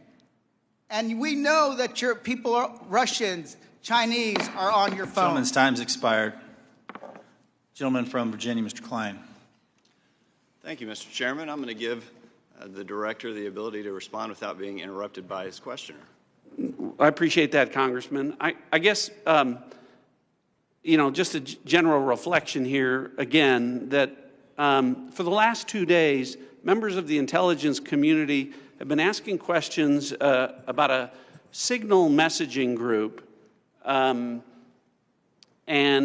not asking questions from Democrats either in the Senate or the House on China, Russia, Iran, and the real threats that are going on to the United States. And you can say that you care about the good work that agencies are doing like the CIA and that you care about 140 stars on the wall, but no one's asked me about my second day on the job here, where I lit the fuse that led to a foreign government participating with us to capture one of the senior planners of the Abbey Gate bombing that killed 13 Americans. And in the process, we worked with a government that previously hadn't, that hadn't cooperated with us on counterterrorism matters. Or the fact no one has focused on that within an hour of that taking place, I was on the phone with Director Patel, and a few hours later with Attorney General Bondi, working together, the IC and the FBI working together to bring this person home in less than a week. Unprecedented success for the intelligence community and the law enforcement community. Exactly representative of the kind of work that we should be doing and the kind of work that an oversight committee should be asking about. But instead, we're getting questions about whether or not someone has drinking habits. I just wish in an annual threats hearing where the American people want to hear about threats, that's what we would be talking about. Thanks for the opportunity to clarify. Absolutely, Director. I want to thank you and all the people who work with you and all the witnesses and the men and women, the brave men and women who are putting their lives on the line each and every day for this country. And to the military as well, we are grateful and we recognize the sacrifice and dedication. Director Ratcliffe, you talked about China being our top national security threat, and I want to go to what really is the most active and persistent threat. It's related to cyber. It's related to the People's Republic of China cyber activities, Volt Typhoon, Flax Typhoon, Salt Typhoon, targeting U.S. critical infrastructure, targeting critical infrastructure overseas, compromising U.S. telecommunication companies, and I want to ask Director Gabbard, there are also regular compromises of government networks in the defense intelligence base. The Chinese are acting with impunity and targeting the United States. Clearly, the last administration had no effective deterrent strategy. Considering a whole-of-government approach to leverage legal export control, trade, and other levers, is there more that the U.S. can be doing to deter China's cyber aggression? Thank you, Congressman, for your question. In short, the answer is yes. Much of that relies on our intergovernmental planning and operations, but also very closely integrating with our private sector partners. This is essential for us to be able to harden our own cyber infrastructure, our own critical infrastructure, and to look at what our capabilities, both defensive and offensive, are and how those should be used. If I may, Congressman, I'd just like to address Congressman Gomez's maligning of my reputation and not giving me the opportunity even to respond to his accusations. What occurred in that signal chat was an update to National Security Cabinet members that was also issued around the same time as updates to our foreign partners and allies in the region. There were no sources, methods, locations, or names of targets that were included in that chat. The decision to conduct this operation had been made long before that conversation took place. I do take my responsibility very seriously and played an integral role in providing the intelligence community's assessments that led to the ultimate decision by the President to conduct an operation, which, by the way, was very successful and continues to be very successful. I was traveling at the time, and I was not playing a very specific role, as these chats reflect, in much of the conversation that took place there. Secretary Hegseth, in my experience, has continued to operate in the way that President Trump's confidence in him inspires, which is in the best interests of the American people and our war fighters and ensuring our national security. I think it's wrong to impugn him, especially at a point where he is not here to defend his own honor. Thank you, Congressman. I agree with your assessment and support for the Secretary, and I yield back. Gentleman yields. Ms. Houlihan. Thank you for the time, and I struggle, and if you look at my notes, I've changed my mind about 1,000,000 times what I'd like to talk about. I'd like to first start with Director Ratcliffe. I find it offensive for you to accuse me as a Democrat of not caring about national threats. I very much wanted to talk about those, in fact, had prepared questions in advance of this hearing about those threats, specifically about biosecurity and bioterrorism, but I don't have time to ask those questions because the threat is in the House. The threat is across the dais, and I need to ask these questions. It's my job to ask these questions of you. Because when I served in the military and I served in classified environments, had this happened to me, I would have walked my resignation in immediately. This is not okay. Communicating these sorts of things in Signal is not okay. Targets, times, those kinds of things are absolutely classified, and we all know it. I know it, these people know it, you all know it. And the fact that we're having to have these conversations now means that I can't ask the questions that I need to ask about things like bioterrorism and biosecurity. And so I'd like to put you in check as well, sir, because you can't assume who I am any more than I can assume who you are, sir.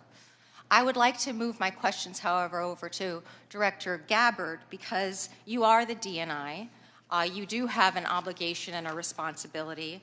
I'm going to speak to you specifically about the fact that you have spent much of your 40 days talking about the importance of making sure that we don't reveal classified information, making sure that we don't leak information. You're a former battalion commander in the Army. I don't think that you would have necessarily appreciated the kind of leaking of information that I believe absolutely did happen in this Signal channel and is worthy of a further investigation. In fact, this committee established something called 50 U.S.C. 3235A, and this committee, on a bipartisan, apartisan basis, requires you, the DNI, to swiftly notify Congress and the Intelligence Committee if you're aware of any sort of significant unauthorized disclosure or compromise of classified information, which I would argue this has all of the markings of being that. And so if you, as the DNI, see such a thing anywhere within your organization's purview, you have the obligation to begin an investigation to report back to us on that. Would this seem to qualify to you as something worthy of that investigation?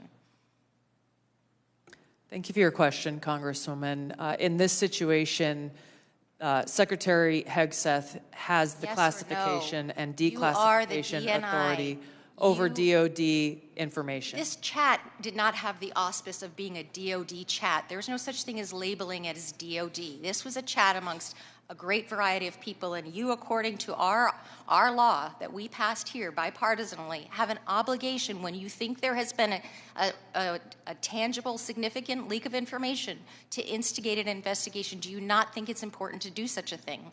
Well, the National Security Council is investigating this inadvertent leak. And again, I point to Secretary Hegseth as having the classification. I would argue that Secretary Hegseth, if he had the dignity that he needs to have, should be walking his resignation in, because I believe that his probably is heading toward being relieved of his duty based on what I think are significant and illegal leaks, most likely. I would like it if you would please commit to this organization that you will follow the law, and I would like it if you would also investigate what is likely to be more than just this chat. Because if there's one, there's more than one. If there's smoke, there's fire. Would you please obligate yourself and your organization to that investigation? Yeah, Congresswoman, yes, I will follow the law. Thank you. I appreciate that. And Director Patel, I learned just recently that you only heard about this yesterday, which blows my mind since I heard about it 2 days ago, and I'm just a low on the dais, junior chipmunk here. Did you really only hear about this yesterday? The exact timeline I'm not aware of, but yeah, I think it was yesterday or the night before. And now that another day has passed, do you believe... Well, actually, it was the night before the hearing. Now that another day has passed, do you believe that it's now time potentially for the FBI to open an investigation into this? I'm not going to comment on that. Because you're the director of the FBI, you don't believe it's appropriate to comment on that? Because there's a process in place, there's an ongoing litigation, and the National Security Council is reviewing this matter. And I'm not going to discuss any open or closed That investigations. ongoing investigation, literally, the lawsuit happened today or yesterday afternoon, and the idea that you don't have an opinion on this at this point is frustrating to me. No, it's not. I'm not going to prejudge any matters, and the men and women of the FBI will call the balls and strikes. Reclaiming my time, not sir. you. Sir, Mr. Chairman, I'd like to have... Gentlewoman's recognized. You have Thank 4 you. seconds remaining. No, I have more than You have that 2 because seconds Mr. remaining. Patel would not acknowledge Gentlewoman's time has expired. Mr. Stubbe. Thank you, Mr. Chairman. Director Gabbard, were there any sources described in the signal chat? No, Congressman. Were there any methods described in the signal chat? No. Were there any locations? No. Therefore, due to the fact that there were no sources, no methods, nor locations described in the signal chat, it does not make the discussion classified. Is that correct? That is up to the Secretary of Defense determination. The Democrats are obviously making the assertions that what was in the signal chat was classified and claiming that Secretary Hegseth put this war plan out to the world, which he clearly did not. Were there any names in the signal chat? No. Any targets? No. Any locations? No. Was there a unit name or location of that unit? There was not. Were there any routes described in the signal chat? No. Wouldn't an operational plan contain that type of information? Every operational plan I've ever seen has contained that information. Thank you. Shifting to the real threats to America, the southern border. Due to the previous administration's open border policies, they allowed over 10 million illegals into our country. And during that time, there was 1,511 terrorist-related encounters at land border ports of entry, according to CBP. As someone who fought in the war on terror, I find this deeply offensive, that the previous administration would sacrifice the security and safety of the American people in the manner in which they allowed terrorists, criminals, and rapists into our country. In your testimony, you state, and I quote, based on the latest reporting available for a year-long period ending October 2024, cartels were largely responsible for the deaths of more than 54,000 U.S. citizens from synthetic opioids. A lot of those citizens are from my home state of Florida. Cartels, narco-terrorists, and other violent transnational criminal organizations have violated the territorial integrity and sovereignty of the United States and have also fueled human trafficking and the opioid epidemic that many of my fellow Floridians have witnessed for far too long. I applaud President Trump and his swift decision to designate the narco-terrorists and Mexican cartels as foreign terrorist organizations, and I want to thank each of you for making this a priority to fight against Mexican cartels, traffickers, narco-terrorists that have been responsible for killing hundreds of thousands of Americans. For every narco-terrorist and cartel member violating our sovereignty, poisoning the American people with fentanyl and other illicit opioids, know this, your days are numbered, and know that the full force of the U.S. government will soon address your atrocities once and for all. Director Patel, it's no secret that there is a growing presence of Mexican cartels operating fentanyl synthesis labs just over our border. Just last year, the CBP estimates that more than 21,000 pounds of fentanyl was seized at our borders. That is enough to kill more than twice the population of the world, of our country. What actions are you taking to strengthen the FBI's fight against illicit fentanyl within our borders?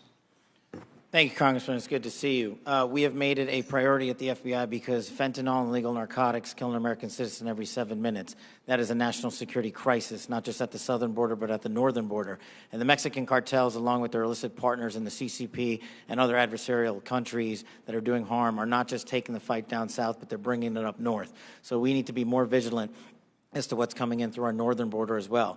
Known and suspected terrorists are flowing in through our northern border more than they are our southern border, I would say, because of the successes we've had in closing the southern border. But when it comes to specifically to fentanyl, we are making, to date, since January 20th, 383 kilograms of seizures of illegal fentanyl, which is enough to kill 29 million Americans. And other than enhancing border security measures, what would be the most worthwhile action the United States could take to eliminate the cartels and stop the flow of illicit fentanyl? I got one answer for you. They're making the precursors in mainland China, and we don't have the authorities to go after that fight there, and we need to take it head on. Because without the chemicals and precursors, there is no fentanyl, and they are moving that material around the world and into the United States too freely. Director Gabbard, I'd like to reemphasize the threat that our adversaries are exploiting via fentanyl and other illicit drugs that are entering our country through the border and poisoning millions of Americans nationwide. It's essential that all components of our national security apparatus are united in their efforts to protect the American people and our communities from such harm. Is there any reason to believe that the Mexican government isn't doing enough to finally eradicate the cartels and other transnational criminal organizations operating just over the border? Congressman, I can only speak from my vantage point. As was stated previously by Director Ratcliffe, we have already been introduced to and begun collaborating with our counterparts in the Mexican government. Could there be more done? I would say absolutely yes. I know that the Trump administration across his cabinet are looking at opportunities to be able to do that.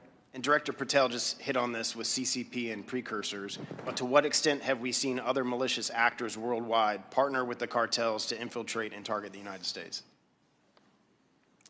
Related to the production of fentanyl. Yes, ma'am. India is one of those countries that is providing some of those precursor materials as well as equipment. Thank you for being here today. My time's expired. Gentleman yields. Mr. Quigley. Thank you, Mr. Chairman. And I know it's all us who are worried about this only, but apparently the Senate Armed Services Committee Chair and Ranking Member requested Inspector General report on this chat. So I'll tell you why more people are worried about this than you might think, and that's Director Gabbard, your position was created post 9/11 because of the horrible intel failure that took place there, where we weren't sharing information. It wasn't adequately shared within the community and between our allies. We have to believe that our allies look at this as a colossal mistake and will at least hesitate to a certain extent, wanting to share sensitive information with us that keeps us safe because they're worried about their sources and methods as well. Wouldn't you be at least somewhat concerned that our allies would look at this and say, that wasn't the perfect way to communicate? Congressman, thank you for the question. If that information that was put out in the chat by the Secretary of Defense had included specific sources and methods and targets and names, then the answer would be yes, but that was not the case. Let me stop you there because there's such a limited time. Generals, look, you're here because you got tough spots, so I have to put you on the spots. You're passing information like this just within your agency, and you know that it's going to include, we are go for mission launch, Houthis, sea lanes, the information about the weapon systems. That gets to the Houthi military commanders. Doesn't it make you think they're at least going to say duck? Thank you for the opportunity to weigh in on the issue. Yes, if we were collecting this on our adversaries and we're able to get this information, as was asked of General Hawk earlier, we would consider that classified, but it's classified under the collection piece. The data that we're talking about here is the operational data, not the intelligence data. Respectfully, sir, just because we have limited time. Secretaries. The Houthis military leader is going to duck when he hears this, or he's going to take some action, or he's going to try to shoot our planes down, right? If he has actionable intelligence, he will certainly use that. I'm talking about this intelligence. You don't think he can figure out? Houthis is mentioned a couple times, sea lanes. They show the weapon system. At least it's a credible warning to him. I would offer the Houthis' defensive position has been constant since the 15th of March. All right. General, I'll just take a whack at it. You're the Houthis' military leader. You get this information passed on to you. It doesn't make you at least take warning? I would, Congressman, I think from the Houthis' perspective, they do have air defense equipment, and they would be able to detect aircraft when they're entered into the Red Sea, and certainly when we have our intelligence aircraft operating over top their country. They'd be able to detect that activity. But being forewarned is extraordinarily important. I'll take another stab at it. If just language like this, in a different context, okay? But just within your department, sir, your people are passing this information. Do you advise them maybe they don't use Signal on this? Are there other forms? Obviously, they're going to be more secure. What I would offer is the data that we would be passing would be the full target packages and the full set of operational information. Okay, but even if it was just this, do you really want to give the possibilities that they could be breached, hacked, and they would get this information, wouldn't you, even with just this, sir, respectfully, wouldn't you want to use a more secure means of communicating? I think what I would offer two things, and hopefully they're helpful to you. One of them would be, in addition to that full package that we would talk about, when the Secretary extracted individual details from that and provided those on Signal, whether individually or in aggregate, that is his decision of what is classified and what is not from an operational aspect. And that's probably the most important relevant piece to there. And I would echo what we've said before. It's the Secretary's authority for the just give me, there's more secure ways of communicating any of this, right? There are, and our adversaries have General, there are, right? To intercept. There's much more secure means that you use, even if you don't think that this is, or you don't want to stick your head What I out would on say it. is the full packages were transmitted within classified, within traditional classified. But means. this could All have of been the ones- transmitted in a classified way as well. Thank you. Gentleman's time's expired. The gentleman from Arkansas, the distinguished chair of the Financial Services Committee, Mr. Hill, is recognized. Thank you, Mr. Chairman. And let me say, Director Gabbard and Director Ratcliffe, it's so great to have you back in the Longworth House Office building. The food's the same, but you're welcome anytime. Director Ratcliffe, you know, we've served for 10 years together. I'm certainly aware of your extraordinary service at the DNI and here in Congress. And I just have a couple of follow-up questions on this topic of the Signal chat. Were there any war plans distributed in that Signal chat? No, Congressman. And were sources and methods that would compromise our intelligence system or your agents in the field around the world, were they discussed on the Signal chat? No. I appreciate that. I just think that's an important thing to have on the record.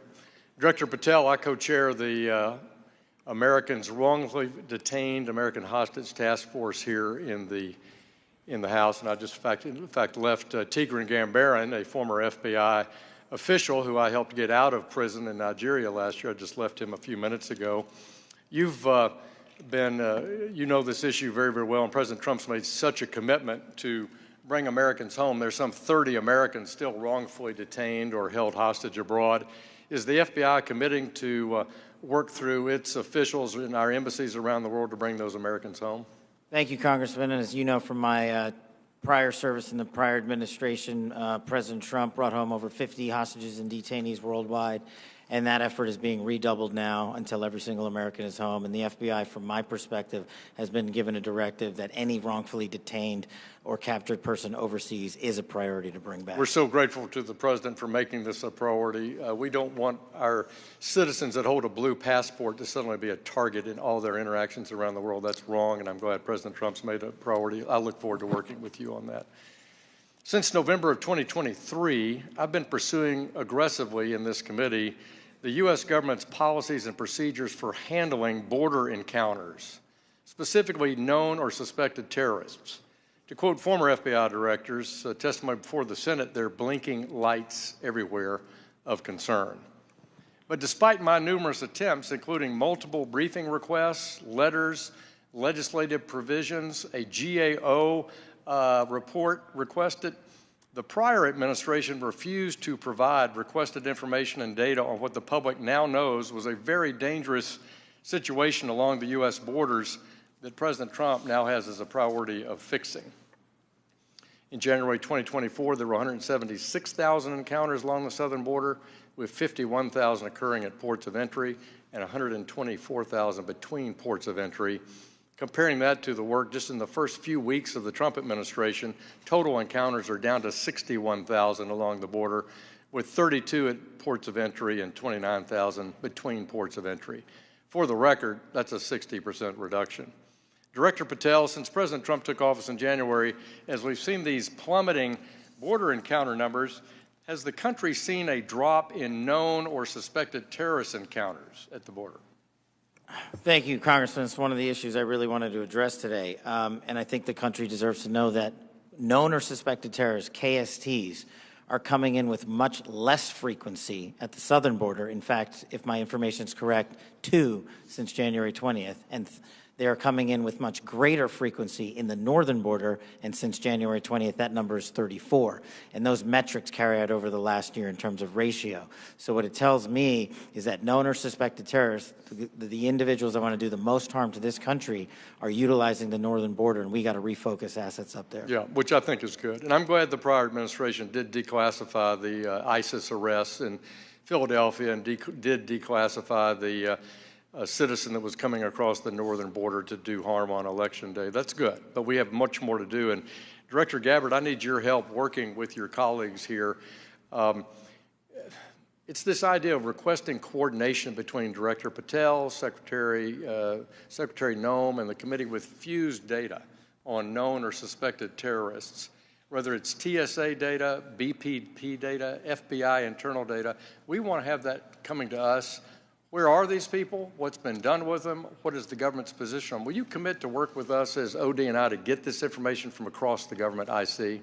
Absolutely, Congressman. And as you know, our National Counterterrorism Center was really created to fulfill exactly that task, so that we're not dealing with multiple vetting systems that are coming up with different results, that we have this central vetting database to be able to identify those known or suspected terrorists who may be trying to come into our country, or who may be one of the tens of millions who illegally crossed into our border, may have come into our country during the last 4 years. We look forward to working with you. Thank you for your answers, and I yield back. Gentleman yields. Ms. Tinney. Thank you, Mr. Chairman, and thank you so much to all of you. There's so many great questions that I have to ask, but I want to start with Director Patel, and I just want to first, before I get into a couple issues, thank you so much for your outstanding service and your recognition and focus on the northern border. My entire district is the northern border of New York with Canada. I just want to first jump into this issue for, Hamas attacked October 7th. The world watched in horror. Designated a foreign terrorist organization in 1997, killed over 1,200 civilians, and including American citizens, and many remain hostages. Only slightly less disturbing, we had a myriad of seemingly coordinated pro-Hamas demonstrations that have taken place all over the United States, in my state of New York, on college campuses, in Washington, D.C., universities. Director Patel, does the FBI have any open investigations into the organization, the leadership, and the funding of these pro-Hamas demonstrations with students such as, and groups such as Students for Justice in Palestine? Thank you, ma'am. And I'm limited by what the Attorney General has already publicized, but as you know, there are open investigations based on what's been made public. Okay. Has the FBI uncovered any evidence of foreign support for these Hamas demonstrations, including, other than Iran, any of these groups I might mention, like Students for Justice in Palestine, anything that's open source that we can talk about? That's still ongoing. Thank you. Director Gabbard, thank you so much for your service. It was great to serve with you in Congress as well, and work so much on wonderful veterans issues. My son's also a Marine major, and so we appreciate the service of everybody here. Let's keep in mind, obviously we're in open session. Do you have anything or ongoing intelligence to suggest there's foreign support from governments, non-government groups, and individuals that have helped these pro-Hamas demonstrations all across America, including on university campuses? Congresswoman, there are some assessments that reflect that, and we can talk about that in the closed session. Great, thank you so much. And now I want to get back to Kash, Director. Great work on the northern border. I'm one of the co-founders of the Northern Border Security Caucus, and your information has been tremendous. Once I got the district that I represent now, this sprawling, long district, the entire northern border is Canada. And as you say, 358 suspects on the terror watch list. Almost 90% of the suspects on the terror watch list are coming across our northern border. I'd love to talk to you. What is the FBI doing specifically dealing with this northern border? And what access point are you? Who are you working with? Is there a way that we have got a way to handle this with the foreign terror threats? And I say this in light of my district specifically, where New York State, led by Democrats, by the way, is notorious for their unwillingness to work with law enforcement. Under Governor Cuomo, we cut off the ability. I know Congressman Quigley talked about working together after 9/11. The state hit hardest by 9/11. And Governor Cuomo put in a law that prohibited law enforcement from working together in 2019. What are we doing so we can work with New York, the government and others, to make sure that this doesn't happen across our New York northern border? Well, one, and this is out of my lane, but what we need to be doing is working with the Canadian government because they sit on top of our northern border. We do have the problem of tyranny of distance and sheer geography as compared to the southern border, but when we were told that the Mexican government would not work with us, we overcame that hurdle, and we've seen the immediate results, as I highlighted to your colleague, about northern border contacts with KSTs versus the southern border. The other thing we can be doing is working across every northern border state who has a geographic border with Canada and their local and state affiliates, which we are doing at the FBI, but it is such a vast enterprise that we would need a huge increase in resources to cover down on that the way we do in Mexico. In addition, thank you for that. In addition with working with the Canadians, are you also working with the New York State government? Because we do have a number of interesting assets, a sprawling Akwesasne Mohawk Reservation that kind of goes across the northern border with New York and Canada. Are those types of things ways that you can work with the New York government and also in coordination with the Canadian Royal Police? Absolutely, ma'am, and you highlight a great point. A lot of the northern border touches upon tribal lands, and we need to work with tribal leaders throughout the country as effectively as we do with state and local governments, and at the FBI we're doing just that. Thank you so much, and I really appreciate all of your service, and I yield my time back. Gentleman yields. Gentleman from Texas, Mr. Fallon's recognized.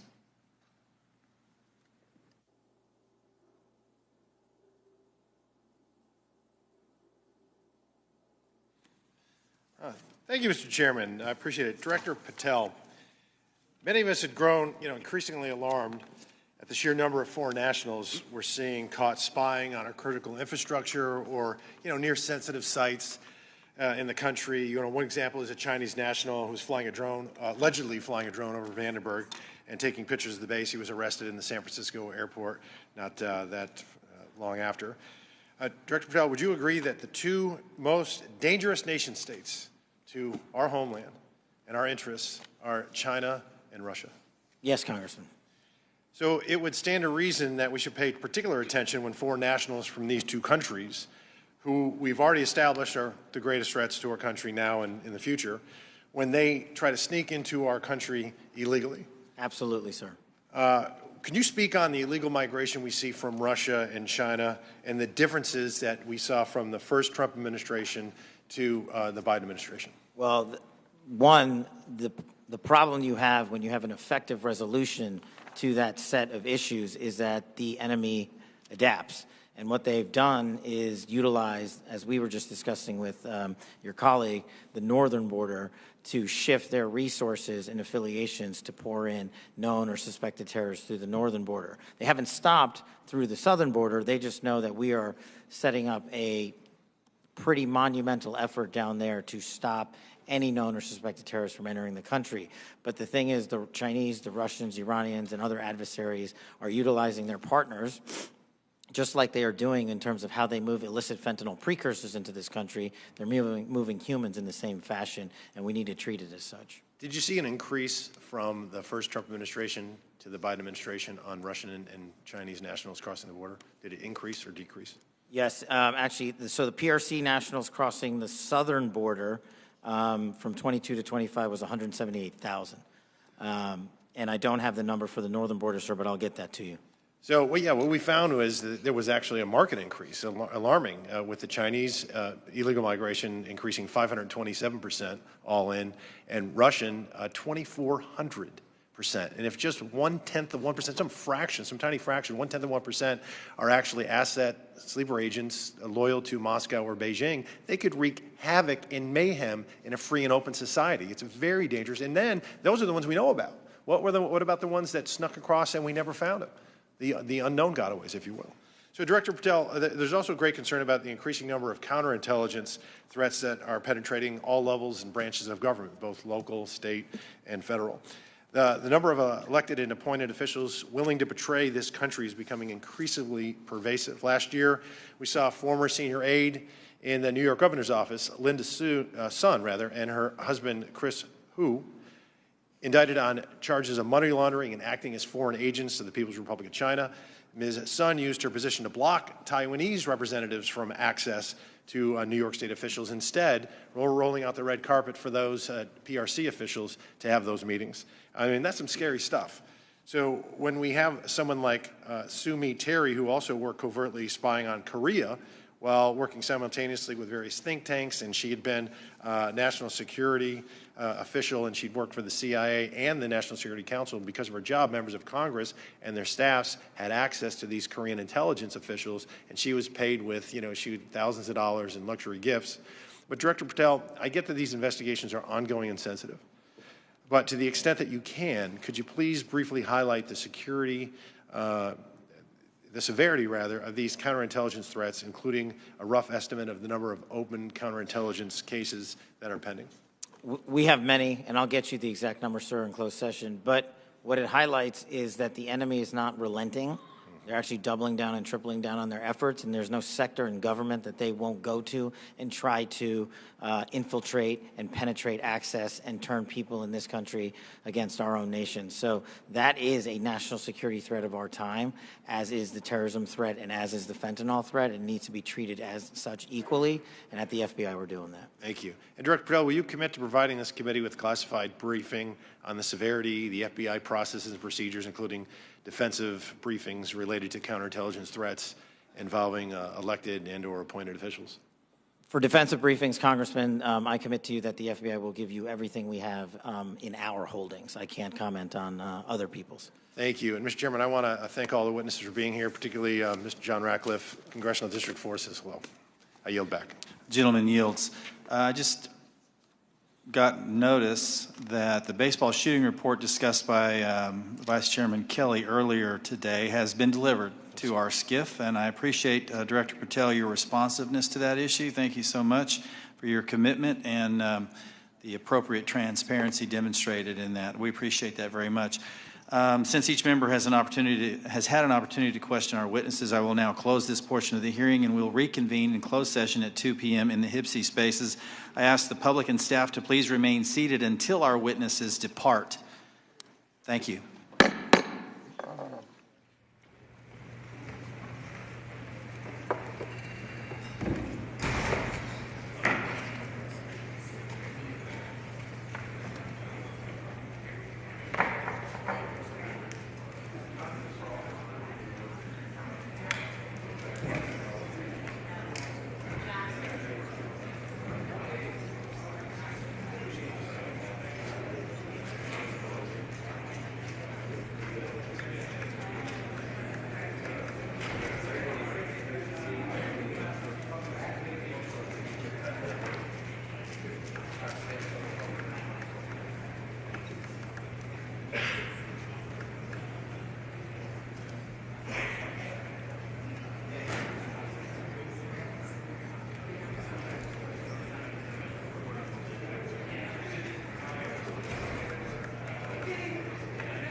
This is about, I think this is about Jason Lang, right? This is for the Langworthy Safer Skies Act? Yes, sir. Okay,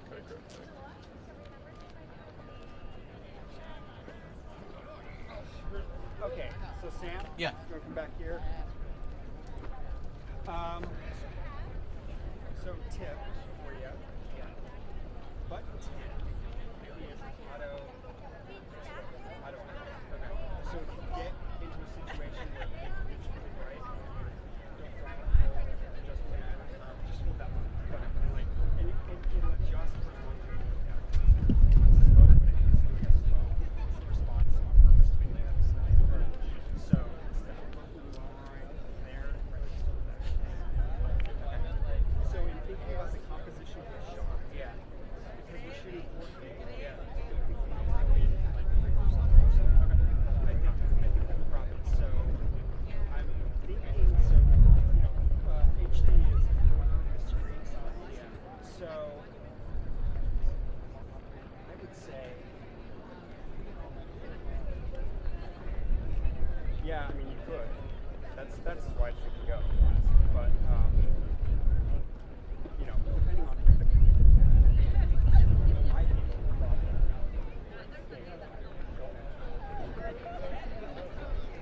so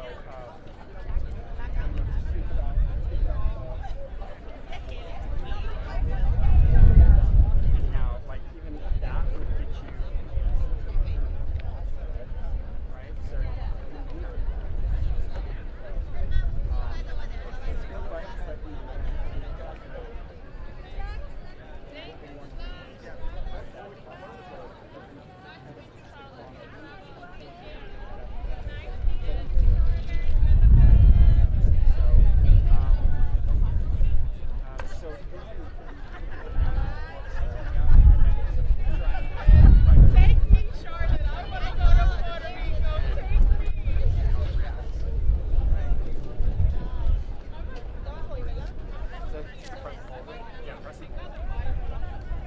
So it should kind of slowly shift. If you want to really try it, crank down your iris and make it dark, and hold the button, and you can kind of see how quickly it raises.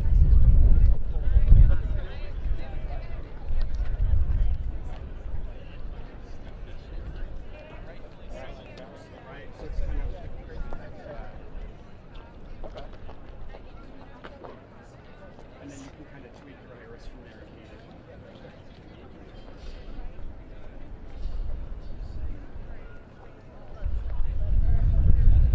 Did you need a white reference at all, or are you good? I'm good.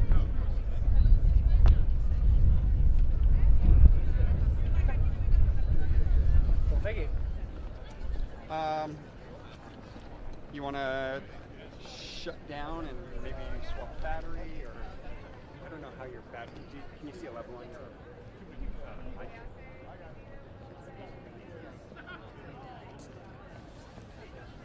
Can you see on there? Don't. It looks like 2/3, 3/4. Okay, I'm just going to shut it off from here. And then when people arrive, we'll turn it on. Honestly, these other mics might shield that from the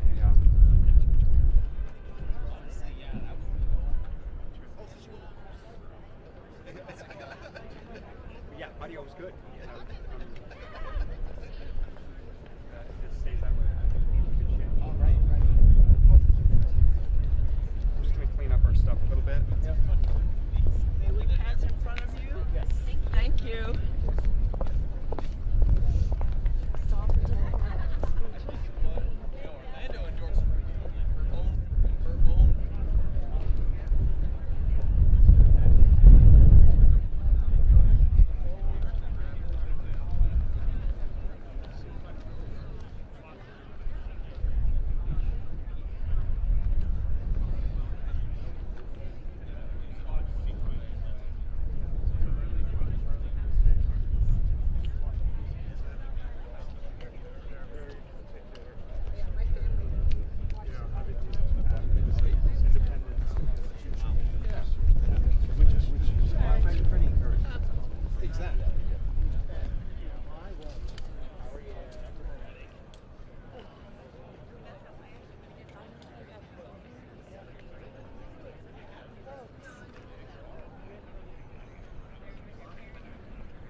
No, it isn't.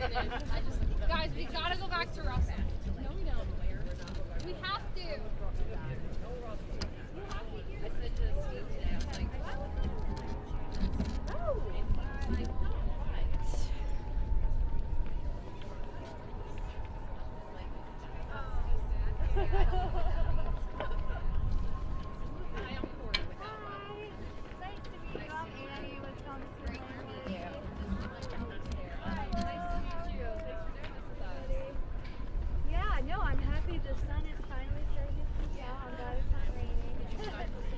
Exactly, I know. Thank you so much for being here. We're excited. And I think Bill's going to make an appearance after we get set up a little bit. So. And then do you have a Jason? Yeah. But we don't have a choice of whether or not it's going on. This is happening. I know.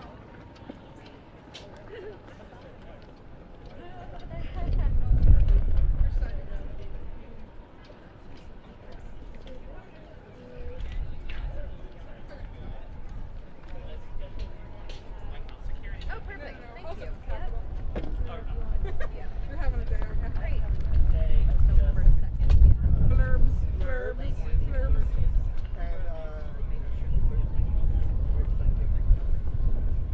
Yeah, so starting right at 1:15, we're out. What time? 1:45. Out of context. Thank you, ma'am. Yes, of course. Thank you. Nothing was like too salacious.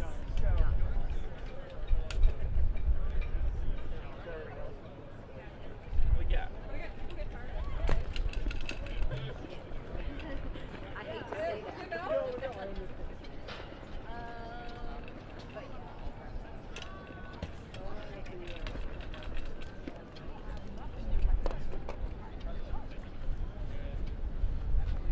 Am I good here? Yeah. Maybe rotate that leg just a little bit. Okay. All right, I'm gonna get it inside the cable. There we go. Perfect. Will do. Oh my God, I gotta come off something. Oh, wait. Fade. One of the things I love about my wife, she's not like super into designer labels. Not Neither am I, but I like having a good meeting. Like, she goes to thrift store with me, yeah, and we pull I it out love for you. her. And she always finds all the stuff. And I used to get like sticky. She's like coming away with new cardigans or library sweaters she's gonna wear in the library because she's fully adopted the whole Happy to have you. Yes. idea. Why you want to be over there? No. I will be taping this here, so everyone will have it.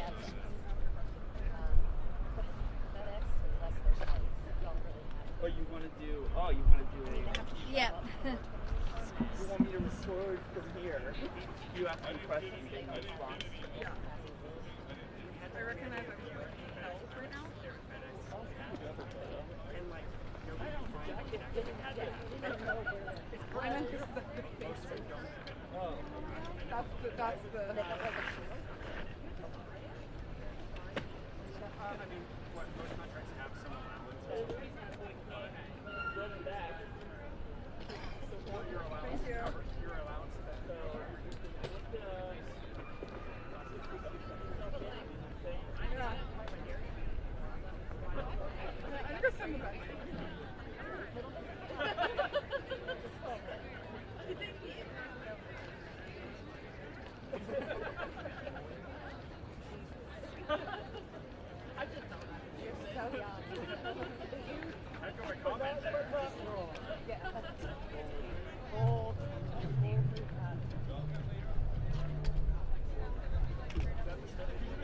Yeah, that was right before I got here.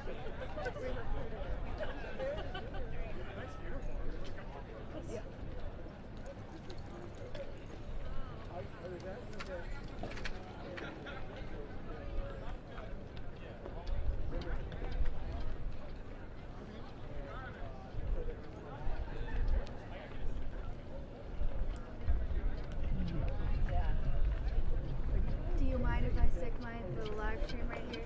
Okay, thank you. I'm with Congressman Moore. Yes. You pass them along. I have tried to weight this thing down as possible, like as much as possible. But when they do this, and I know they all want to do it, but when they do like this type of stuff, that's all you hear. You just hear this thing shaking. Okay, So as like, if you could tell, if you want to tell them, Yeah, I'll do a like little best they can of not touching it, it would be like That is super ideal. very helpful to know, yes. Because the last one, I was just looking at the thing shake the whole time, and I was like, all right, well, that's, luckily the person did make eye contact with me, and I'm just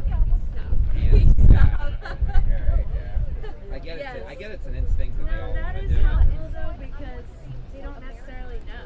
No, and I think it's just like world right now. And that's how what do I do? Right, it helps drown them. Sure, a little no, bit. for sure. So I get it, you know.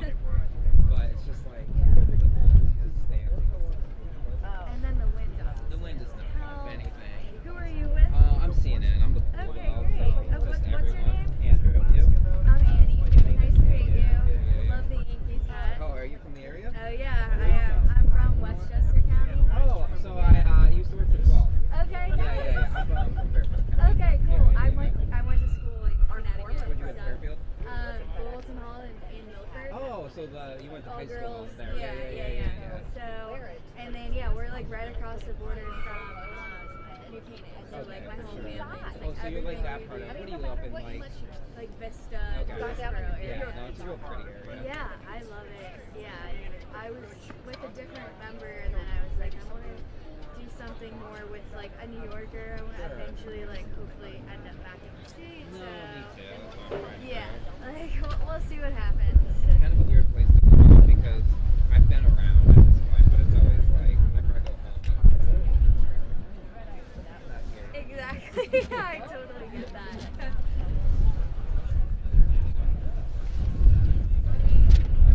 Well, I think that started the hat piece, and then everybody needs to wear a hat. But not everybody. But not everybody has a hat. Yes. Thank you. Some of these. Thank you. Oh, that's right. Yeah, that's what we did last. Okay. Yeah.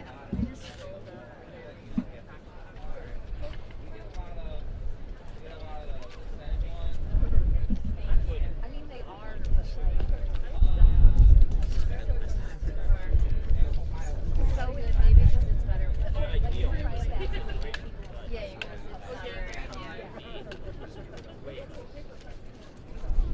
Thank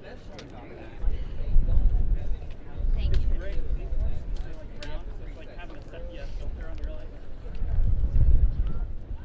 Mind if I throw this right here? Yeah, you can go. Sorry, I'm just taking up a lot of space.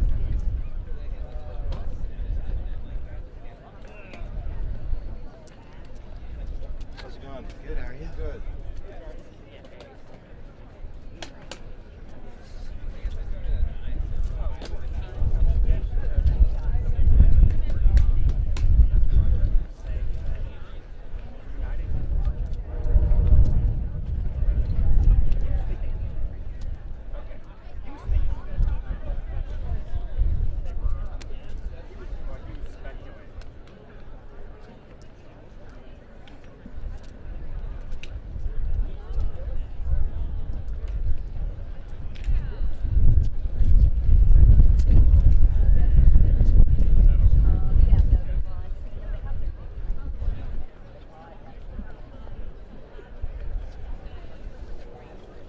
Hey, this is KJ in DC, checking in a shot, DC Pack 1. I was just told it was for you guys. This is like fun. It's a press conference with Congressman Langworthy. Yep.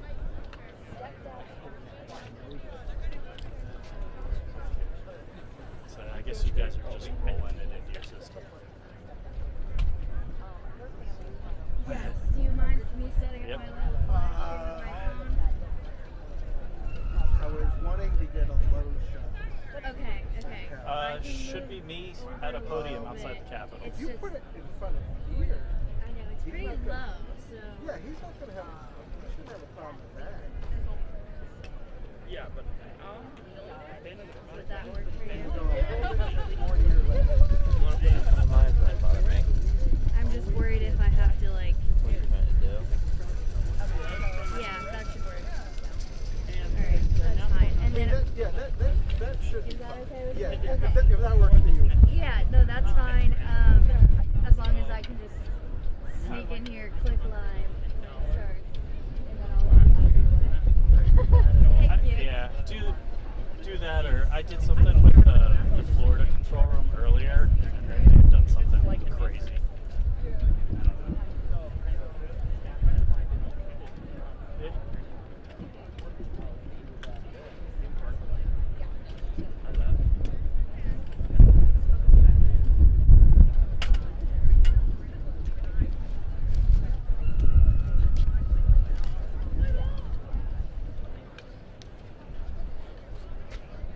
Yeah, it sounds fine.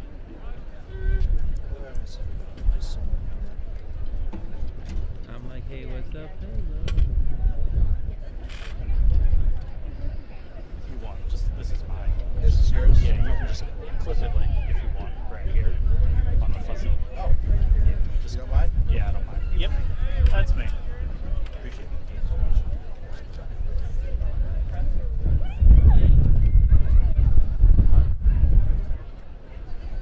You should be getting audio, but let me go double check my settings.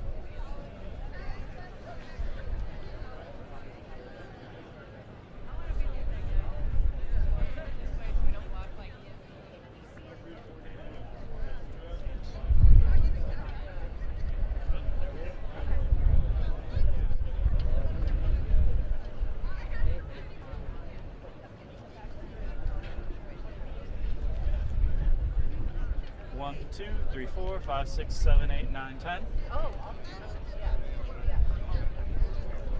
Yes, sir. Yep. Have a good one.